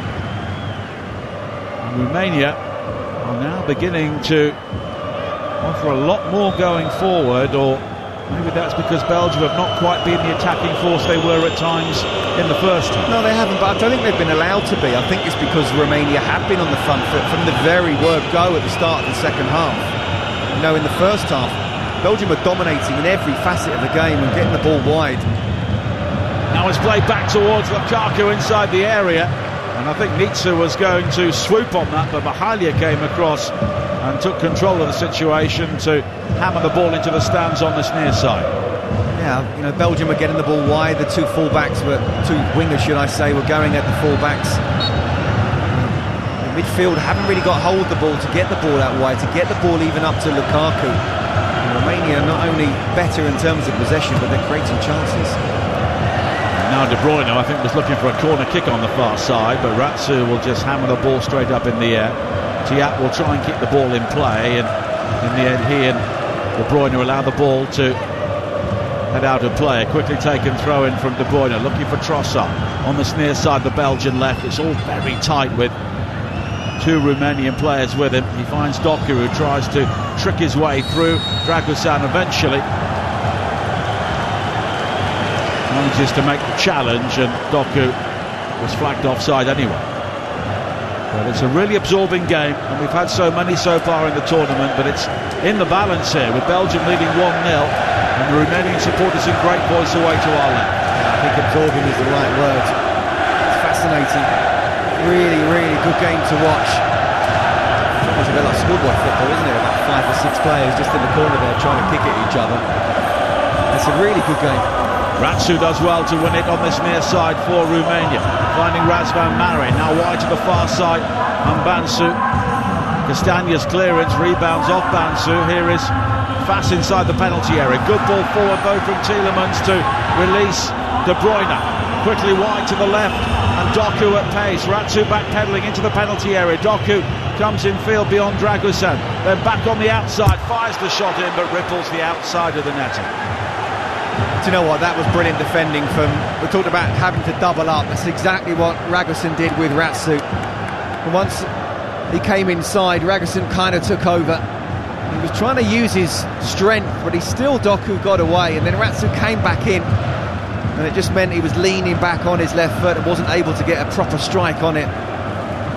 It's getting more and more end-to-end as the game goes on. Now Borka finding Marius Marin for Romania. And they are in this game now, make no mistake. 62 minutes played. Belgium 1, Romania 0. The Belgian goal from Yuri Tielemans in the second minute. Stanciu for Romania does well to win the ball back, but then sliding in is Onana to find De Bruyne down the centre, looking for Lukaku. This is the chance he was looking for, and this time he makes no mistake. Romelu Lukaku arrives at UEFA Euro 2024 after all of those missed opportunities. against the Slovakians. He makes no mistake against Romania, and that was trademark Belgium. The assist from De Bruyne, and the devastating finish from Lukaku. His 86th for his country. Belgium lead Romania 2-0, and all four teams in Group E will head into the final day level on points. Well, VAR will take a look at this, but I think it's Ragosen who's kept him onside. Really good play from the central midfielders, winning the ball back, then feeding Kevin De Bruyne. And you can swap Lukaku for Haaland and Haaland for Lukaku. Well, cancel all that. Wow. It's offside. Wow. It looked to me as if Ragosen, who was the closest to us, had kept him onside. I'd like to see that again. Semi-automated, must be right. Well, the Polish VAR official has taken a look, and now Romania looking to respond on this near side. Here is Dennis Mann inside the penalty area. But Belgium have players back on the edge of the 6-yard box, and now there will be a yellow card for Marius Marin for hauling down Kevin De Bruyne. And it was De Bruyne who picked out Lukaku for the disallowed goal, the third disallowed goal that Romelu Lukaku has had in this tournament. I was going to mention that. He must be thinking, what have I done? I don't deserve this. Looking at a possible penalty shout, aren't they, where Pass had kicked the ball at, I think it was Tielemans. So close, never a pen. Marius Marin shown a yellow card. And those sorts of defensive handballs will not be given, but of course if he was an attacking player and they scored, it would be given. Yes. Doesn't feel like that, does it? Well, it cost Belgium in the opening game. It did. It cost Lukaku. Cost Lukaku again. Tomasz Kwiatkowski, the Polish VAR official, had a long look at that and has disallowed it, and we are back to 1-0. Now De Bruyne chasing a high ball forward, goal side of Ratsu. Inside the penalty area, De Bruyne plays it back towards Lukaku. On the turn this time, Lukaku fires it in, but it's too close to Nitsa, who blocks it with his knees, and it's hammered away by Borka. Oh, but that's brilliant forward play. I mean, brilliant first of all from Kevin De Bruyne, making the run, having the strength, then laying it inside to Lukaku, who had 3, possibly 4 players around him, and still was able to turn on his right foot. Okay, it went straight at the keeper, but just to get a shot off. He does deserve a goal, doesn't he? Onana. You will believe now he is long overdue. 66 minutes played. Belgium leading by a goal to nil. Coming forward again with Leandro Trossard on the far side. Lukaku waits inside the area, but the cross is deeper beyond him towards Doku on the left. Doku now squares it back to De Bruyne. De Bruyne, right-footed shot, was always rising. And it's over the top. You're listening to Euro Game Day live on TalkSport, presented by Burger King. Bring home the ultimate food satisfaction. Get your favourites delivered now. Well, he's better than that, isn't he? 25 yards out. Looked like he just tried to hit it as hard as he could and just went up and up and up. And while, I don't know, we still haven't seen replays of it, have we, of that offside? Conclusive proof. They must have it. I don't know why we haven't seen it as yet, but 1-0 keeps the game lively. Double change now for Romania. Marius Marin is the first player replaced by Darius Olaru, who plays for Stoia, and Mahalia will be replaced by Ioannis Hagi, of course son of the Romanian legend Georgi, now with Rangers of course, but he's been on loan at Alaves in Spain this season. Scored twice in the qualifiers. Olaru, as we said, plays in his home country. But here is an opportunity for Romania now, breaking into the penalty area, and the shot from Dennis Mann was blocked by the body of Castells. Oh wow, what an opportunity. 1-on-1 situation. Onana with the headed back pass, and should never do that in that situation. Dennis Mann showed the pace, went past Tiat, and then just needed that composure. Very good save from Castells, but my goodness me, he's got to put that to the side of the keeper. Trossard coming forward now for Belgium. Now De Bruyne. game incredibly stretched. Here is Doku on the overlap on this near side, drives it in, swept away at the near post by Dragusan. And now Man, caught by Tiat on this near side, but it's only a throw-in for Romania. And Dennis Mann still has a grimace, which may not be as a result of the challenge, but of a result of the chance that he missed. We're watching a replay now of the offside, and goodness me, it is the toe and the kneecap of Lukaku, which was offside in behind Radu Dragusan. Well, I'm someone who says offside is offside. I don't know if Adrian Durham's listening. There'll be an argument there soon, I'm sure. Will you send me a text? But that's literally centimetres. Well, it's only centimetres if he's got a big kneecap. It's millimetres otherwise. Maybe, because his toes as well. And I know it's a line decision. You're either offside or you're not offside, but is that a clear and obvious error? Well, I think when it comes to offside, I know what you mean, but it is a tough one because we want to see goals. But I do think in those type of situations, I think it's obviously we're trusting the semi-automated machine that's right. So I think that's right to be cancelled. I didn't think it was right, his goal in the last game with that slight handball, because I felt that was not an unnatural movement when you're going for a tussle with a defender.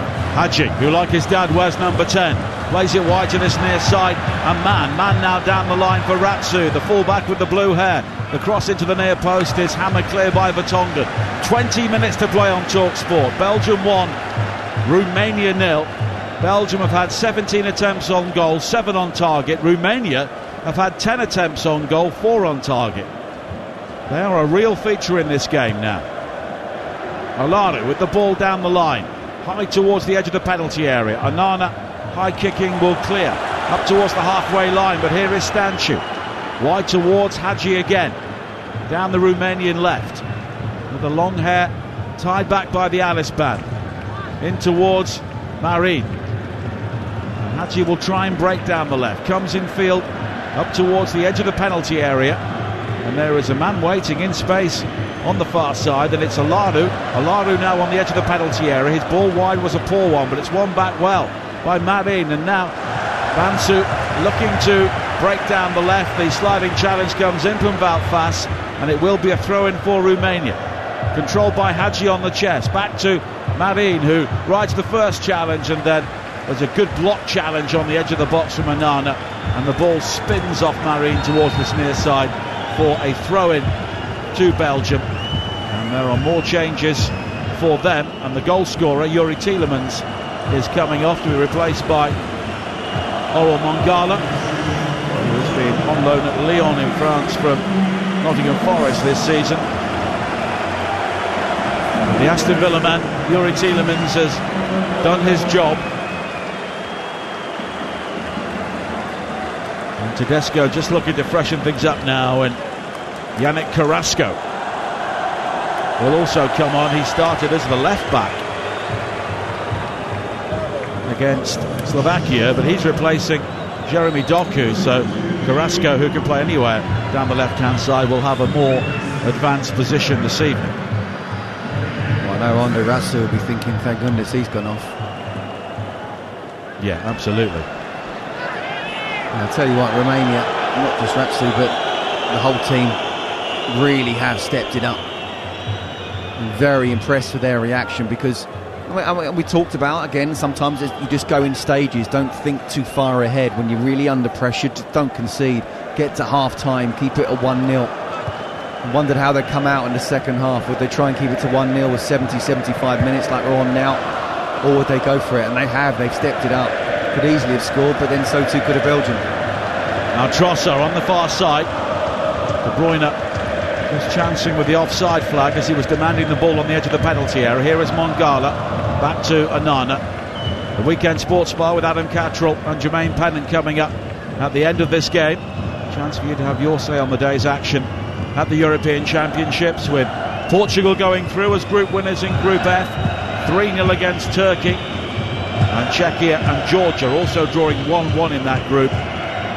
So they are both off the mark before the final games on Wednesday, when Georgia play Portugal and Czechia play Turkey. And the Czechs need to win, and so too do Georgia. A goal here for Romania, and they would have 4 points. In all reality, they would be through, but it would leave Belgium bottom of the group heading into the final game. But it's so tight, all options are still possible as Vansu comes forward now for Romania. Wide to Hadji on the left. Hadji just checking back, he's got support from Stanciu. Now Marin. Stanciu taking over again. Here is Hadji, who has seen plenty of the ball since coming on. Now Stanciu, who scored that spectacular opener against Ukraine, picking out Olaru. Vansu infield towards Stanciu again. And now Marin, 30 yards up, but he lets fly, and it's some way wide in the end. It was optimistic to say the least. Yeah, you're not really going to score from there. 30 yards plus against a keeper like Castells. Just keep it going, keep Belgium under pressure. There's no doubt about it, they're on the back foot right now. Tiat, I think, is suggesting that he has a problem, may have to come off. Well, they've brought on Carrasco so they could drop him into the fullback area. They wanted to shore things up by taking off Doku and putting on Carrasco, and they might well go back to left back. Well, it's Carrasco now, who is the furthest player forward, chasing a long ball, but it's cleared away by Vansu. Up towards Hadji, close to the halfway line. Nice turn from him, away from Castagna. And we have 15 minutes to play in Cologne. Belgium 1, Romania 0 on TalkSport. It's been another really good game. And Romania deserve credit for the way they've come back in the second half. Absolutely. And these 15 minutes plus injury time are arguably more important for Belgium than they are for Romania, as you say. It stays as it is, all the teams will be on 3 points, then it all goes to the final match day. If Romania are to nick a draw here and finish the night on 4 points, and Belgium's on just the one, the pressure would really start to build. Now Carrasco on the left-hand side, comes in field. It's been a real scrap for Belgium in the second half. They dominated so much of the first half, played some really good football, but now Castells clears long downfield, gathered by Trossard on the right, spins away from the challenge to find De Bruyne, but Vansu does well to divert the ball out of play, and it's Tiat who is coming off, and Zeno de Bast is coming on, the young central defender, so presumably he will slot in the fullback area, and Carrasco will stay further up the field unless they go to 3 at the back. No, I don't think Batonga will want to go out to left back. Well, we'll see what Tedesco does. Well, De Bast has gone over to the right, and Castagna's gone into the middle. Yeah. To the left. Yes, to the left, yes. Sorry, yeah. He's standing in the centre of the pitch, but in a left back position, and experience. He's able to handle that left back situation. Lukaku heads towards the edge of the penalty area, but Dragosan again is able to make the block, and Romania will try and clear. Hadji was being held back by De Bast on the far side, and it will be a free kick for Romania with 13 minutes to play in Group E. Belgium 1, Romania 0 on TalkSport. Yet another early goal, yet another goal from outside the penalty area, but Belgium are in a real scrap now to ensure that they pick up their 3 points like everybody else after 2 games in this group. On the far side, Stanciu finding Hadji. Played long now towards this near side, looking for Man. Belgium all clear, but Ratsu heads it back in field towards Man again. Ratsu coming in field from the right, all the way back to Borka, and in towards Hadji, who turns away from the first challenge. Nicely works the 1-2. Hadji breaks towards the edge of the penalty area, then he slips on the playing surface. He goes down, but there was no hint of a free kick. Once again, this very iffy pitch lets someone down breaking forward. But the early ball into the penalty area, looking for Hadji at the far post. Castagna will not clear, but the flag is up for offside against Hadji. I mean, it's just not good enough, a pitch like this. Really good play from Romania. Hadji's done a little 1-2. He's running almost into the box, and just as he's trying to do a little step over, he slips over. I mean, people turn around and say it's maybe his studs, but it's not. It's the pitch. Could easily again have extended his knee and hyperextended his knee and been out. He planted the left foot and it just gave way. Absolutely. He also has a fairly sizable rip in his shirt as well. I think the Belgian player was holding on as he went down. But it's a free kick for the offside, which Casteels will take. Well, the Romanian supporters are right up for this now. They can sense an equalising goal. But here is an opportunity at the other end, and it's Kevin De Bruyne who seals it for Belgium. Route one right down the centre. Casteels at one end, picking out De Bruyne at the other, and he slid in bravely with the goalkeeper to finish things off and ensure that Belgium join everybody else on 3 points heading into the final night in Group E. Belgium 2, Romania 0. Well, it was just a long punt from the keeper. Everyone's pushed up. We're not going to play out from the back. You don't expect this. The centre-halves have pushed up because Lukaku's dropped off, and that's allowed Kevin De Bruyne to go in behind. But still, he showed, first of all, great athleticism. At this point, 80th minute to get there, he's made so many good runs. And then the strength holding off Ragostein, that's not an easy thing to do. And then the bravery to get there before the keeper. And then the composure just to get it at the end of his toe, get there first. He's followed through and caught the keeper, but it's a brilliant goal from him. It's a simple goal. It's not a goal that's kind of worthy of this game. It's been a great game. You're expecting something to happen, little 1-2s or a top corner strike. Great ball in, good hold-up play. Now, who cares if you're Belgium? 2-0. Dennis Alabek now coming on for Romania to replace Dragus. But the game may well have gone. Kevin De Bruyne has now scored in his 4th different major tournament for Belgium. His 28th international goal in an international career now stretching to 14 years, and Belgium lead 2-0. It's Alaru, spreads it wide to the far side, and Hadji for Romania. Hadji looks to deliver a cross, checks back a couple of times, works the 1-2 with Alaru, heads to the byline, but sliding in to make the challenge was De Bast, and it will be a corner kick with 9 minutes to play in Belgium 2 up. Can they? If they're going to get anything out of this game, you get the feeling they have to score straight away. I'm not sure they quite deserve 2-0. Belgium dominated first half, but Romania done well in the second. Hadji lays it back towards Stanciu. The cross is very deep, hooked back by Mann, stayed in play, and then it's hammered clear by De Bast on this near side. So although Romania are 2 goals down, they remain top of the group on goals scored. Belgium now move up to second, with Slovakia and Ukraine also on 3 points, third and fourth. But in many ways it's fairly irrelevant because they all start again on Wednesday, although goal difference could end up playing a part, you never know. Carrasco now finding Trossard on the break. Trossard deep into the penalty area, squares it back, looking for Lukaku, but it's defended brilliantly by Borka with a goal-saving challenge. He's been watching Rabiot from the other night, hasn't he? Wasn't quite in front of goal like that, but it wasn't far off. He's been watching Ronaldo earlier today. Yeah. Oh my goodness, what an opportunity. And again, you've got there, just shoot a cross goal. So if the keeper can't quite hold it, it comes out to Lukaku, who's running onto it. Now Radzu on this near side for Romania, tricks his way into the penalty area, turns himself around, then misses his kick at the crucial moment.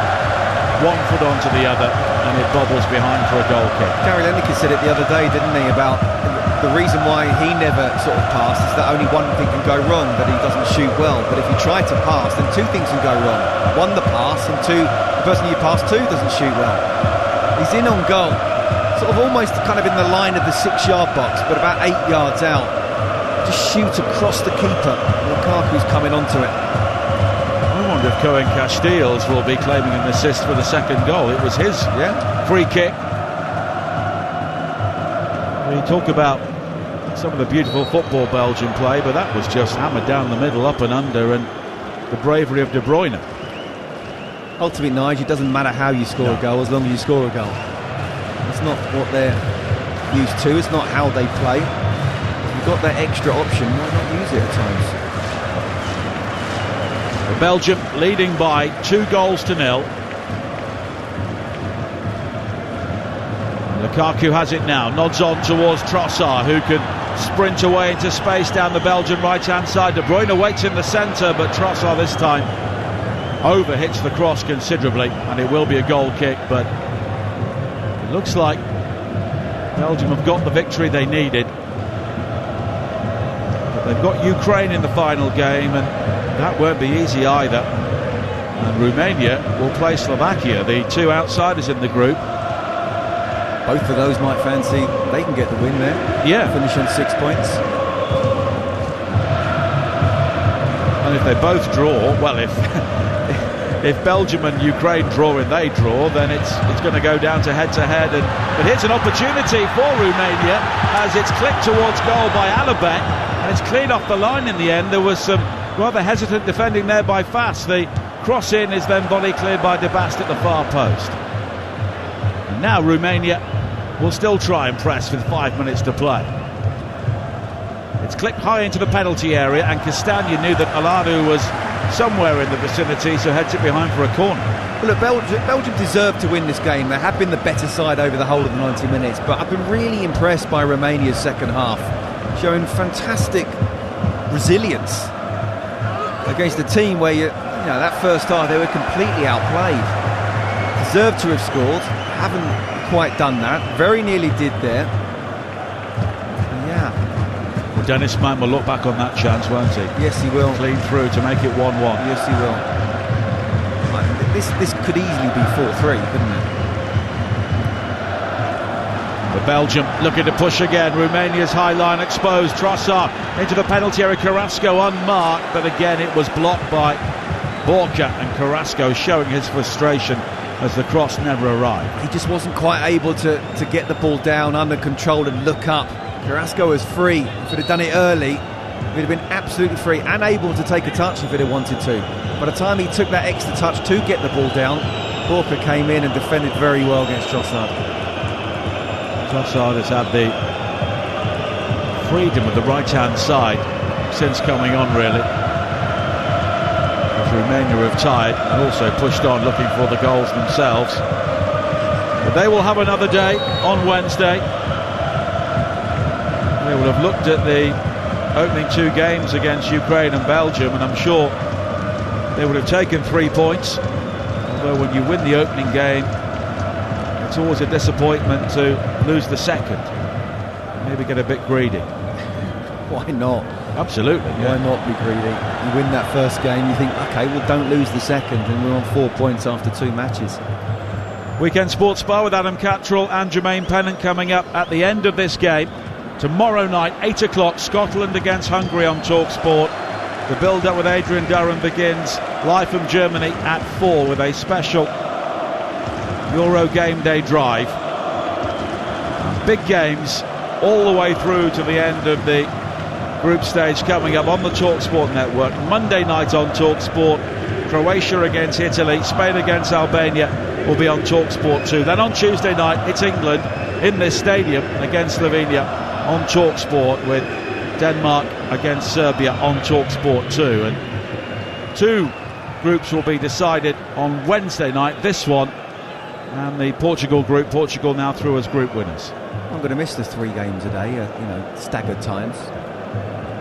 Crazy. To go back to daytime TV, won't you? Absolutely. Well, I don't really have time for that, but, sorry, this is my job. I've got to watch it. Absolutely. Back to Homes Under the Hammer or whatever else is on at that time of day.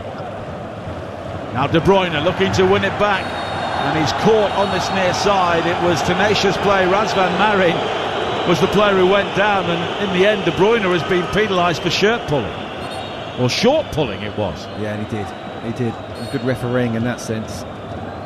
Again, he looks strong, doesn't he? Look powerful, and we talk about the England players and how tired and lethargic they looked. the other night. Kevin De Bruyne, the amount of runs he's made, he's going right into the 90th minute as well. Ratsu coming forward now for Romania. They will make one more change as we head towards the 90th minute. Stancia's ball forward, rebounds off a Belgian into the path of Lukaku, and Lukaku was away now down the right hand side. He's got support infield, but Lukaku goes alone. He is determined to get that goal, but in the end the shot is beaten away by Nietzsche. It's brilliant forward play though, it really is. First of all, he gets the ball down, he takes the defender on once, Borka, and then he looks up, nothing there, so then he holds him up and he takes him on again. He's still able to create that opportunity. It was a decent strike. The keeper had to make the save. He's played well tonight, Romelu Lukaku.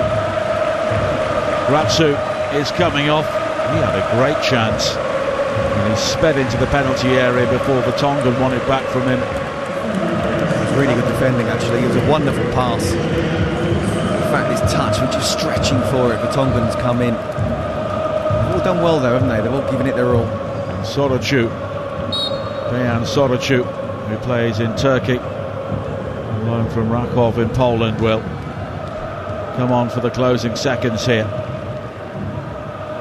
But Romania will still have their chance against Slovakia on Wednesday to make the next round. They've only won 2 games now at the European Championships. The other, of course, was in Charleroi against England in the year 2000 when they scored very late with a penalty after England's right-footed left-back Phil Neville had given away a penalty. Let's hope the lack of a left-back, or an authentic left-back, doesn't cost England this time. Absolutely. Into a minimum of 4 more minutes as Belgium knock it long again. It will come all the way through to Hadji on the edge of the penalty area. Hadji spins, he's got Dragosan in support, back towards Hadji again, down the Romanian left. He cuts in field, and then it's wide to the far side, and the cross-in is eventually cleared by Onana. Now Lukaku, and Lukaku showing his strength, brushes aside Hadji, and he's away on the Romanian goal here. Slip forward towards De Bruyne, and I think De Bruyne just halted his run there, maybe thinking Lukaku might shoot, and in the end the challenge comes in from Soracu, and it will be a corner kick. Yes, he did. He perhaps should have played it a little bit earlier, but still it's great forward play from Lukaku. It really is. The defenders now, they're almost beaten. They're big, strong athletes, and yet they're just dropping off him every time he picks up the ball. Another really good run, lung-busting run from Kevin De Bruyne off the ball. By the time Lukaku played in, he just wasn't going to get there. In fact, De Bruyne was flagged offside there, so Romania have a free kick. Now Mari, wide to Soracu. Soracu continues his run with the help of Mann on this right-hand side. Mann is encouraged to break into the penalty area, but Castagna gets goal side of him, and Jan Vertonghen just hammers the ball into touch, and he's heading for a clean sheet, the 37-year-old, on his return to the team. As Romania try and build with Mann on the right-hand side, jabbed into the area, but it'll be cleared away by De Bast. Dragosan charging forward though, chests it down for Romania, and he goes for goal, and it took a deflection off the lunging Mongala and goes behind for a corner kick. It's good defending, and why not have a pot from 25 yards out when you're just minutes away? He's had a tough time up against Romelu Lukaku, but chested the ball down, it's sat up, have a pop. Corner's played short towards Bansu. Hadji's cross, when it eventually arrived, is blocked by Castagna. We have just over a minute and a half of added time to play here on TalkSport. Big night for Scotland tomorrow night, but it's been a big result here for Belgium tonight, pulling themselves back into Group E. It will be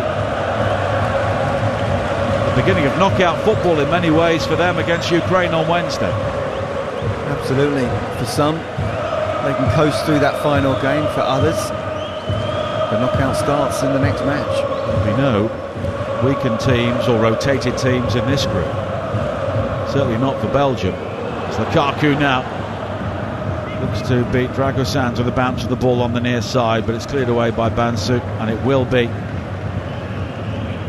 a throw-in for Romania. And we are inside the final minute of added time. And Belgium have got the job done with goals at either end of the game. Lukaku, of course, having his customary goal disallowed as Nitsa has to deal with another bobble inside the penalty area as he clears downfield. Pressing of Kevin De Bruyne. We're in the 94th minute. He doesn't need to do that. He's just scored the second goal. Belgium have won. Yet he's still pressing the Romanian defence. Now Lukaku spins and turns on the far side to find De Bruyne. Trossard. Belgium just looking to finish the game with some keep ball. And De Bas goes all the way back to Casteels, who made some important saves when it was only 1-0. And the flag is up for offside against Carrasco on this near side. And that's it. Belgium get their victory thanks to Youri Tielemans and Kevin De Bruyne. And Belgium, Romania, Slovakia and Ukraine will head into the final night of Group E level on points. It is going to be a fascinating occasion, but here tonight it is finished. Belgium 2, Romania 0. And what fun it was too, as I feared and predicted perhaps at the start of the show. Every one of these teams now on 3 points, which is going to make those games at 8 o'clock in the evening, both live here on the TalkSport Network, of course, to decide this group. Really, really interesting indeed. Thank you very much to Nigel and Scott. If you're the Belgian manager, I suppose you've got nearly everything you wanted there. You've got the system worked, the players did well, Kevin De Bruyne played his best game for any team, and I include Manchester City in that, for months. You had everything except Lukaku getting this blinking goal. Yes. My notes between 57 and 70 minutes show 5 shots by him. He was great tonight, wasn't he? Danny, he was. We spoke about him before the game, didn't we? And you're never quite sure what you're going to get with a Romelu Lukaku. Apart from the fact, if his mind is right, he might not always score, but he will be an absolute handful. I think that's a great lesson for any of those old-fashioned centre-forwards, because it seems to be that even the lone man up front wants to be a number 10 as well nowadays. Yeah. You know, how to hold the line, how to, hold off and use your strength, when to pick and choose the runs. Even the second goal, obviously the first goal, he's been that wall, as you spoke about, that sort of bounce pass, and he's laid it off really nicely to Youri Tielemans. But even the second goal, centre-halves, because he's dropped off, they've gone to him and the ball's gone over them because they're so worried about him. Kevin De Bruyne, fair play to him, has made that run and made the goal, and we spoke about that, but that's just because Lukaku has dropped off, and in the end the central defenders come off the top of his head and he's not able to head it properly because they're scared of him. I thought he was absolutely superb. I think he deserves a goal, probably deserved 2, maybe even a hat-trick tonight. Don't think the Romanian defence would have deserved that, but that was proper number 9 play.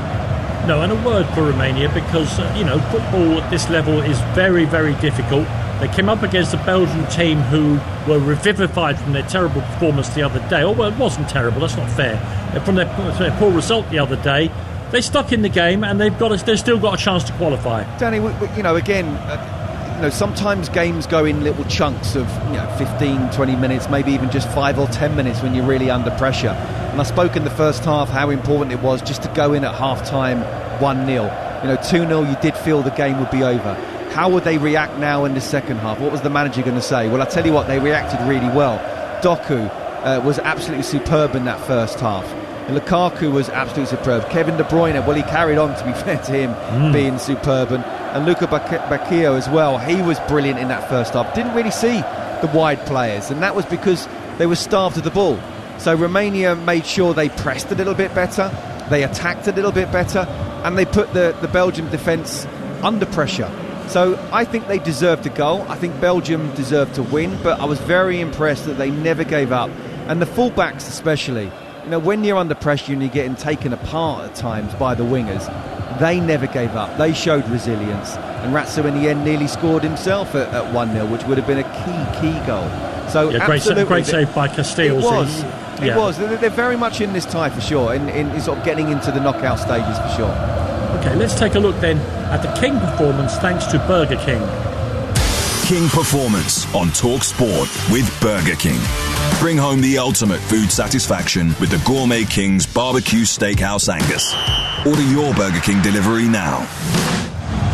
I don't want to narrow your choice of King Performer here, Scott, but I think there are two, for me, both familiar to fans of the Premier League, who had outstanding games. Who's your King Performer? Oh, what, Jan Vertonghen and Wout Faes? Is that what you're talking about? No, you're absolutely right. You took the words out of my mouth. I narrowed it down to two, and unfortunately for Romelu Lukaku, is pretty much a sign of how already his Euros have gone. He's been superb, but he's not getting the prize. I've got to give it to Kevin De Bruyne. He was brilliant. Absolutely right as well. He was brilliant, wasn't he? Do you know what? You're right to say about that's one of his best performances in months. And the thing, and I alluded to what we saw with England, the fact that we looked lethargic, we looked like we had no energy. He was going to the very last minute. And he looked fit. His fitness, isn't it? He looked fit. He looked fit. And when you have a Kevin De Bruyne who's fit, the class will come out. And he was pressing in the 94th minute and won the ball back. The game was done. It was seconds away from the final whistle. So not only is he physically fit, but he looks up for it mentally as well. Listen, thanks a lot, Scott, as well as Nigel. Thank you both very much Pleasure, for that. Danny, that was our you. King Performance pick in association with Burger King. King Performance on Talk Sport with Burger King. Bring home the ultimate food satisfaction with the Gourmet King's Barbecue Steakhouse Angus. Order your Burger King delivery now. So that's it for 3 more games a day here on TalkSport. We get into the crunchy 2 games a day section tomorrow, including, of course, Scotland's big game against Hungary. I'll be back at 10 o'clock after that game here on TalkSport for a specialist of Trans Europe Express with Perry Groves. We'll take your calls depending how Scotland have done from 10 o'clock onwards. But right now here on TalkSport, it's the Sports Bar with Adam Catterall, Jermaine Pennant. God bless you all. Good night. Euro Game Day Live on TalkSport with Carling, the UK's #1 lager. 18 plus, always drink responsibly. Here we are then, Jeff. Just minutes to go until the whistle. Will they make it? Tense is an understatement, Jeff. There's so much riding on it. The question is, will they be able to find that extra gear when they need it most? And here we go. Oh, yes, they've made it. That's why you drive a properly maintained vehicle. Love to see that. It's starting, come on. Make sure your journey to the match is a smooth one. Book a free vehicle safety check today at quickfit.com or your local centre. QuickFit, drive away happy every time. This tournament, prepare for greatness with William Hill. Get ready for last-minute winners, legendary goals, and straight red cards. Oh, what was he thinking? Win 50% more on every Scotland game this tournament with Bet Builder Extra, online or in the app. Only from William Hill. Available day before match to kick-off. Bet Builders are 3+ selections at 3-1 or more. Pre-match singles, match stake £20. Full T's and C's apply. 18+, begambleaware.org. I need to get snacks. I need to get drinks. Should have done this beforehand. I need to get treats. Gotta find a BP. Gotta find a BP. Oh, my mates say won't like me. Gotta find a... Oh, there it is. BP is here for all your big game essentials. Plus, BP Me Rewards members can earn points to put towards great saves. Adam in the car 1, hungry mates 0. BP, here for all of life's journeys. BP Me Rewards card or app required. For full T's and C's, visit bpmerewards.co.uk. Strength comes from confidence, both on and off the pitch. And confidence starts with self-care. Upgrade your game with Dove Men Plus Care Advanced 72-hour sweat protection antiperspirant deodorant and Dove Men Plus Care 24-hour nourishing body wash. Perfect for your post-match shower. Now available in new eucalyptus and mint long-lasting fresh fragrance. Let confidence last with Dove Men Plus Care. Proud partners of UEFA Euro 2024 Germany. Let's go live to hear about that winning goal. The crowd's gone absolutely wild here. How on earth do you sum up your emotions right now? Amazing. A hat-trick is just the best feeling ever. Is it though? Is kicking a ball into the back of the net really better than food fulfillment from Burger King? That warm, fuzzy feeling of total food satisfaction, like finishing the last bite of a Gourmet King's Barbecue Steakhouse Angus. No. Correct. Burger King. That's food fulfillment. When Andre sold his car on finance with Motorway, he got more money. Ooh! He then put that extra money into tickets to follow his team around the country. Come on, lads! Selling on Motorway was completely stress-free, which is more than I can say about being a supporter of... Yes! Sell your car the more money way, where 84% of sellers sold for more. Motorway. Validated against 2 independent sources. Visit motorway.co.uk/claim. Get match ready with Club Card prices. Like 2 for £8 on selected Fire Pit barbecue products. With Tesco Club Card, everyone can feel to lower prices. Tesco, every little helps. Majority of larger stores ends 22nd of September, excludes Northern Ireland. Club Card or app required. Euro Game Day live on TalkSport with Burger King, official providers of foodfillment. That warm, fuzzy feeling of total food satisfaction. Order your Burger King delivery now. On 1089 and 1053 medium wave, on DAB, online and on your smart speaker. Official broadcaster of UEFA Euro 2024, Germany. Talk Sport. Talk Sport. With the latest headlines at 10 o'clock, I'm Jeremy Leeburn. The final game of another bumper day of action on day 9 at Euro 2024 has just come to an end. Belgium bounced back from their shock opening defeat to Slovakia by beating Romania 2-0. And a familiar face to Premier League fans scored the second. But here is an opportunity at the other end, and it's Kevin De Bruyne who seals it for Belgium. Route 1 right down the centre. Earlier, Portugal negotiated a potentially tricky group clash with Turkey, and in some style. They were 3-0 winners in the end and are now through to the knockout stages. It leaves their opponents battling with the Czech Republic and Georgia for the final guaranteed qualifying spot in their group. Those two sides drew 1-1 earlier. There's some bad news for England fans from training today. The squad's only specialist left-back, Luke Shaw, who, let's be honest, they have missed so far, looks unlikely to play any part at the tournament at all. He trained on his own away from the rest of the squad. And finally, England will head to their Rugby Union Test Tour of New Zealand on the back of a 52-17 win against Japan in Tokyo. Steve Borthwick's side got the better of a team coached by their former boss, Eddie Jones, of course. England will face New Zealand in a 2-match series next month. Talk Sport News. The mother of missing Jay Slater in Tenerife says police there have told her they're stepping up their search.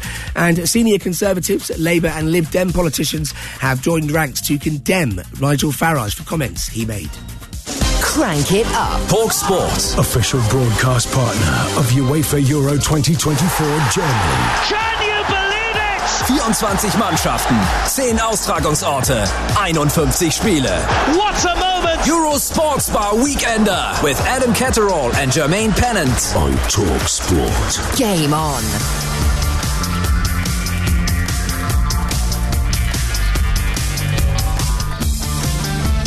Welcome to it. Saturday night on the radio.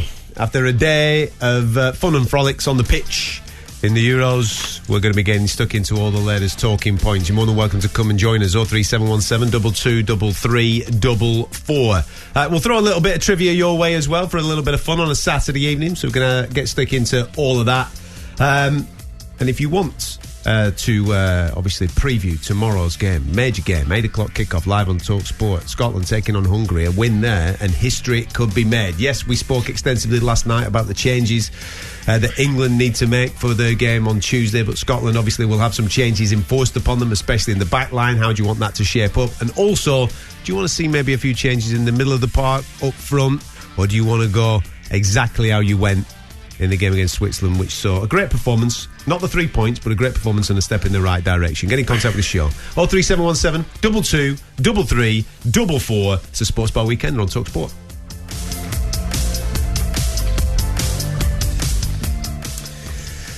How are you, Mr. Pennant? I'm good, Catman. I'm good. I'm rested from last night's hard work. Giving old Southgate, well, basically just telling him how to run the team and what he should do. Well, I think what it was is airing the frustrations, not only of ourselves, but I'm sure of a lot of fans. And let's not get this twisted. Yesterday's show, obviously, when we were talking about England, their performance against Denmark, how we want it to change, obviously, going into the game on Tuesday, whether it be from personnel, whether it be the way that they go about playing, how they go and operate in this game on Tuesday. It comes from a place of love. Every single fan that is listening to the show, yes, they're frustrated, and okay, they're saying negative things about the manager. I don't think anybody's saying too many negative things about individual players, but they're saying those things from a place, one, of frustration, and two, knowing full well that side can do better, and what we're capable wanting it to do better. We all want it to come home, and we all know what we can produce, the players that we've got, and the capabilities. If we just get it right, that's all the fans want. That's all we want, and that's what we're trying to get the message across. Forgive me, I can't remember the caller's name from last night, but when he rang in and he said, "Listen, pipe down." Yeah. Gerald. Yes, don't butcher somebody's name. That's why I said I can't remember the name. Don't butcher somebody's name. Butcher it. But he said, "Listen, top of the group, 4 points, undefeated as of yet in this tournament. Yeah, you've got one more game to go. You go and do the business. You finish on 7 points. You've absolutely smoked it. You move on into the next stages. And do you know something? I'm going to do that. Glass half full, Jermaine. That's how I'm rolling." It. But do you think you're going to see this team, this performance, in the way the Southgate's got them going and playing, that all of a sudden they're going to come up against a France or a Spain and just like magic switch it and turn score and sit, mate. Score and sit. It's the way forward. Hey, I tell you what, if this works, you watch all the big teams in Europe next year. Score and sit. You watch it. I can't. Get out the traps, get one in first 5, and then sit back for 85. That's what we're going to do. Yeah, because Kylian and Mbappe will enjoy that. Listen, 2 banks of 5. Okay, we'll enjoy that. No, 2 banks of 5, no grass. You're not going in anywhere, sunshine. There's nothing to run into. Jamal Musala will enjoy that. Anyway, we're not doing that again tonight. We did that last night. But if you want to talk about England, you're more than welcome to do so. 03717 223344. We're looking ahead, obviously, to Scotland taking on Hungary. Germany of Switzerland. It's going to be interesting to see how Germany set up their team. They're done and dusted, home and horsed. But the way that they've been setting up recently would suggest that they're not going to rest. It will be rhythm. You shouldn't. There might be a couple that they take out because they're on yellows. Yeah, the likes of the Rudigers and all them. That's fair enough. But I would like to think that you're probably going to get at least 8, 9 first teamers 100% playing in that game against Switzerland. Switzerland have to go for it. I think that'll be a cracking game. Obviously, Scotland would like Germany to turn up and do German things. Please. And then Scotland have got to just take care of Hungary. I say just take care of Hungary. They're a good team. They've got some good players. Yeah. Good ballers. But there's nothing to fear there with Scotland. They've proved that they can do it. They can prove that they can get amongst it. And if they give a performance like they gave against Switzerland, they'll give themselves a chance. 100%. I thought against Switzerland they was fantastic. Insane. Should have won it, if we're honest, mate. But do you know what? If you look at it properly, either side could have won it. Yeah, if Switzerland came off with a win, you would have go, do you know what? Great effort from Scotland, and Switzerland nick it. And either way, if Scotland went on and won, you would have gone, great performance from Scotland, and Switzerland very unlucky. But like I said, if they put in a performance like that, I think I would hope they would win. But like you said, Hungary, I think, are a good team, and I think they're waiting to really get out of the blocks. I think they've been unlucky in some of their games, and I think this could be the game where it all comes together for them. All their star players align, and a bit of magic is shown. Hungary are not supposed to come to this tournament and go home with 0 points. That's not what's supposed to happen. They had a wonderful qualification period, didn't they? And they lost 2. Yeah, and they flattered to deceive, obviously, in this tournament so far. So I'm expecting the very best Hungary against Scotland. Scotland obviously do struggle putting the ball in the back of the net. They need Scott McTominay to arrive late and do the business, no doubt. So yeah, if you want to talk about that, Scotland fans, you're more than welcome to come and join us on the show. 03717 223344. Come and get stuck on in. Pat, how are you, mate? You well? Hello, mate. How are you doing? All right? Yeah, very well indeed. How's things with you on this Saturday evening? Well, I would prefer to have me fight night on, but here we are. We got the football, and we go with it. But I don't know about the Scots. I know how to put the ball in the back of the net. The England team seem to be struggling to do it at all. So, yeah, Pat, you listen. You know what you're watching, mate. How would you shape them up on Tuesday night? Well, I'm old time, and it'd be a rollicking.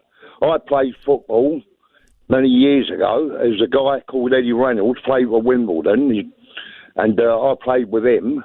He scored 3 goals at Wembley once. I think he played in the Vase, the FA Vase. All right, yeah.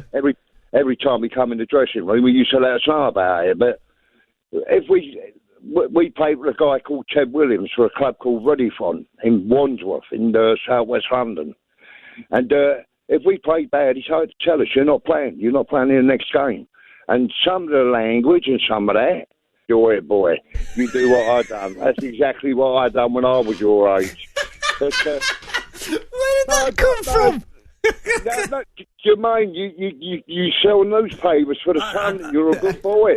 You should be getting paid for it, boy. I'm telling you. But I'll be in there, Adam. I'll give him a right rollicking. Yeah. Honestly, to God, I would. You're going to have to drop Harry Kane, unfortunately. Yeah. Now, he bought Gallagher on the other night. Yeah. Now, this now proves he should have took Grealish with him. Because I like Conor Gallagher, but he's not a flair player. He'll break play up in midfield. We didn't need that. We needed a flair player to get us forward. And then he hasn't done that. And you'll have people come on at me now and go, yeah, Gareth Southgate hater. I'm not. But I'm talking the truth. Yeah, I think most people are on that. Yeah, I think we've got Gordon for that as well. Why is he not using him more? Jermaine,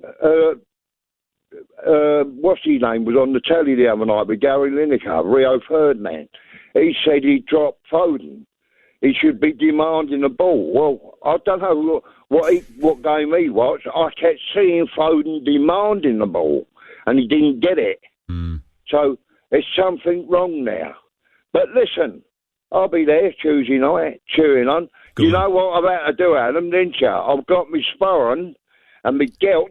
I've had to fold them out because they'll be at Gatwick Tuesday night. They will.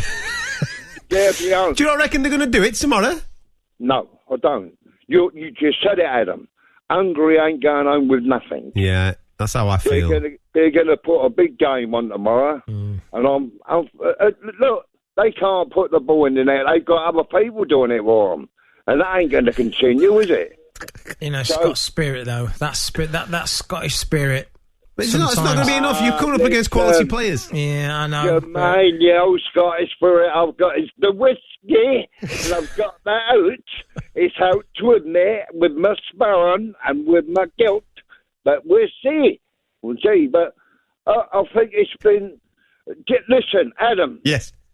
The night before we went out to Germany, everybody was phoning up, going on about Iceland getting beat. Yeah. Now, that's going to come back and on Gareth Southgate because everybody was going, you had Colton Cole on with you that night. I did, yeah. No, just stop worrying. Yeah. The boys weren't playing to their strength. They weren't doing this, they weren't doing that. I never came on that night, Adam, but I'll tell you this, I wish I'd have done, because now it's come home, it's haunting them. We got beat 1-0 in that game. Oh, don't worry, you wait when we get out there. Carl, look what's happened. Yeah, listen, I don't judge friendlies too much, mate. There's plenty of great teams that have been whooped in friendlies or not look good in friendlies, especially just before a tournament. It's when you get to tournament football, and my point is, watching England in this particular tournament, it doesn't look like there's been too many learns from previous tournaments, and the manager's saying certain things that, you know, don't look good, especially when he's saying we're experimenting and we haven't replaced a certain player that isn't good enough to get in the team, and all these types of things. We'll find out Tuesday, won't we? This is what it's all about. Tuesday night is what it's all about. It's hit the fan. Tuesday night, they've got to turn up. Well, don't forget, Adam, in the papers this morning, now, but guess what he said? They're tired. Oh, my God, they're tired. Well, I tell you what, it's a good job they never come out with me and Mo. You have a stretch, you have a run round themselves and then get freed. They'd have been tired, all right. Right, on that note, I've got me John Smiths. I've got me rolled up. I'm sitting in the garden. Good man. I'm thoroughly enjoying life. And I'll speak to you soon, Adam, very, very soon. Enjoy the game tomorrow, boys. Good man. Cheers, See you in a bit, buddy. Cheers. Top man. There you go. The one and only part of the geezer. Do you know what I did, right? When is the last time... He's got me calling you, I don't know. Catman. When is the last time we've come on here and said, what a performance that was from England? I can't remember ever, I can't remember, but the last time... I do.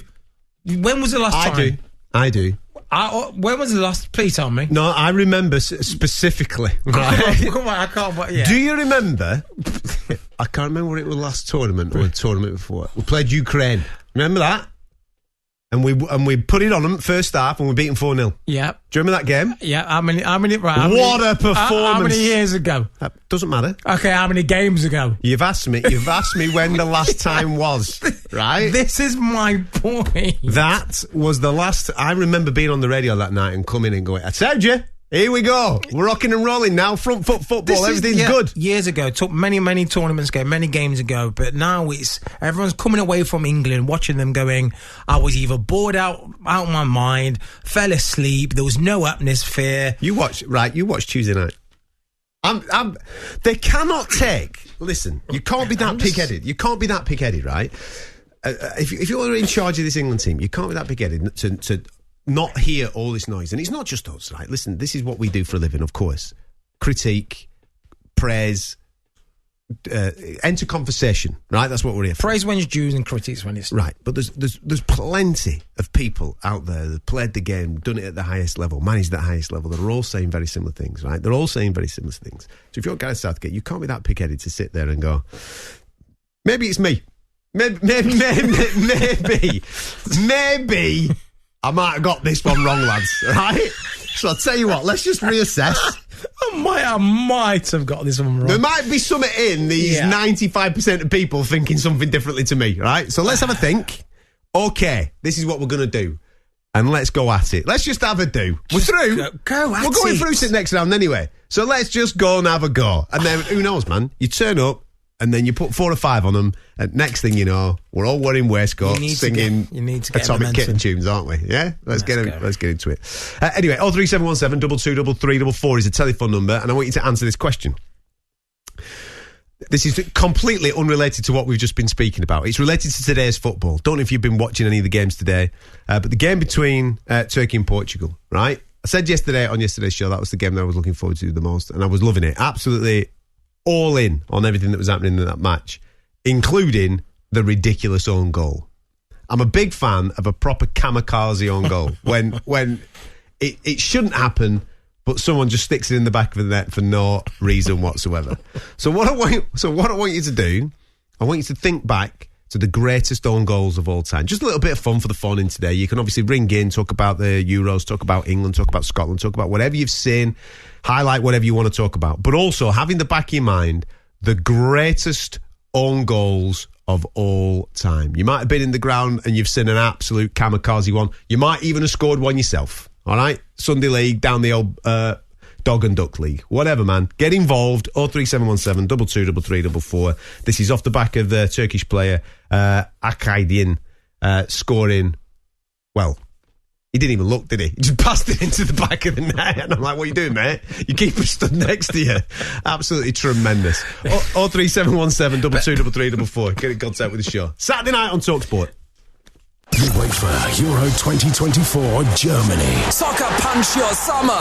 And it's got in. Tomorrow night from 8.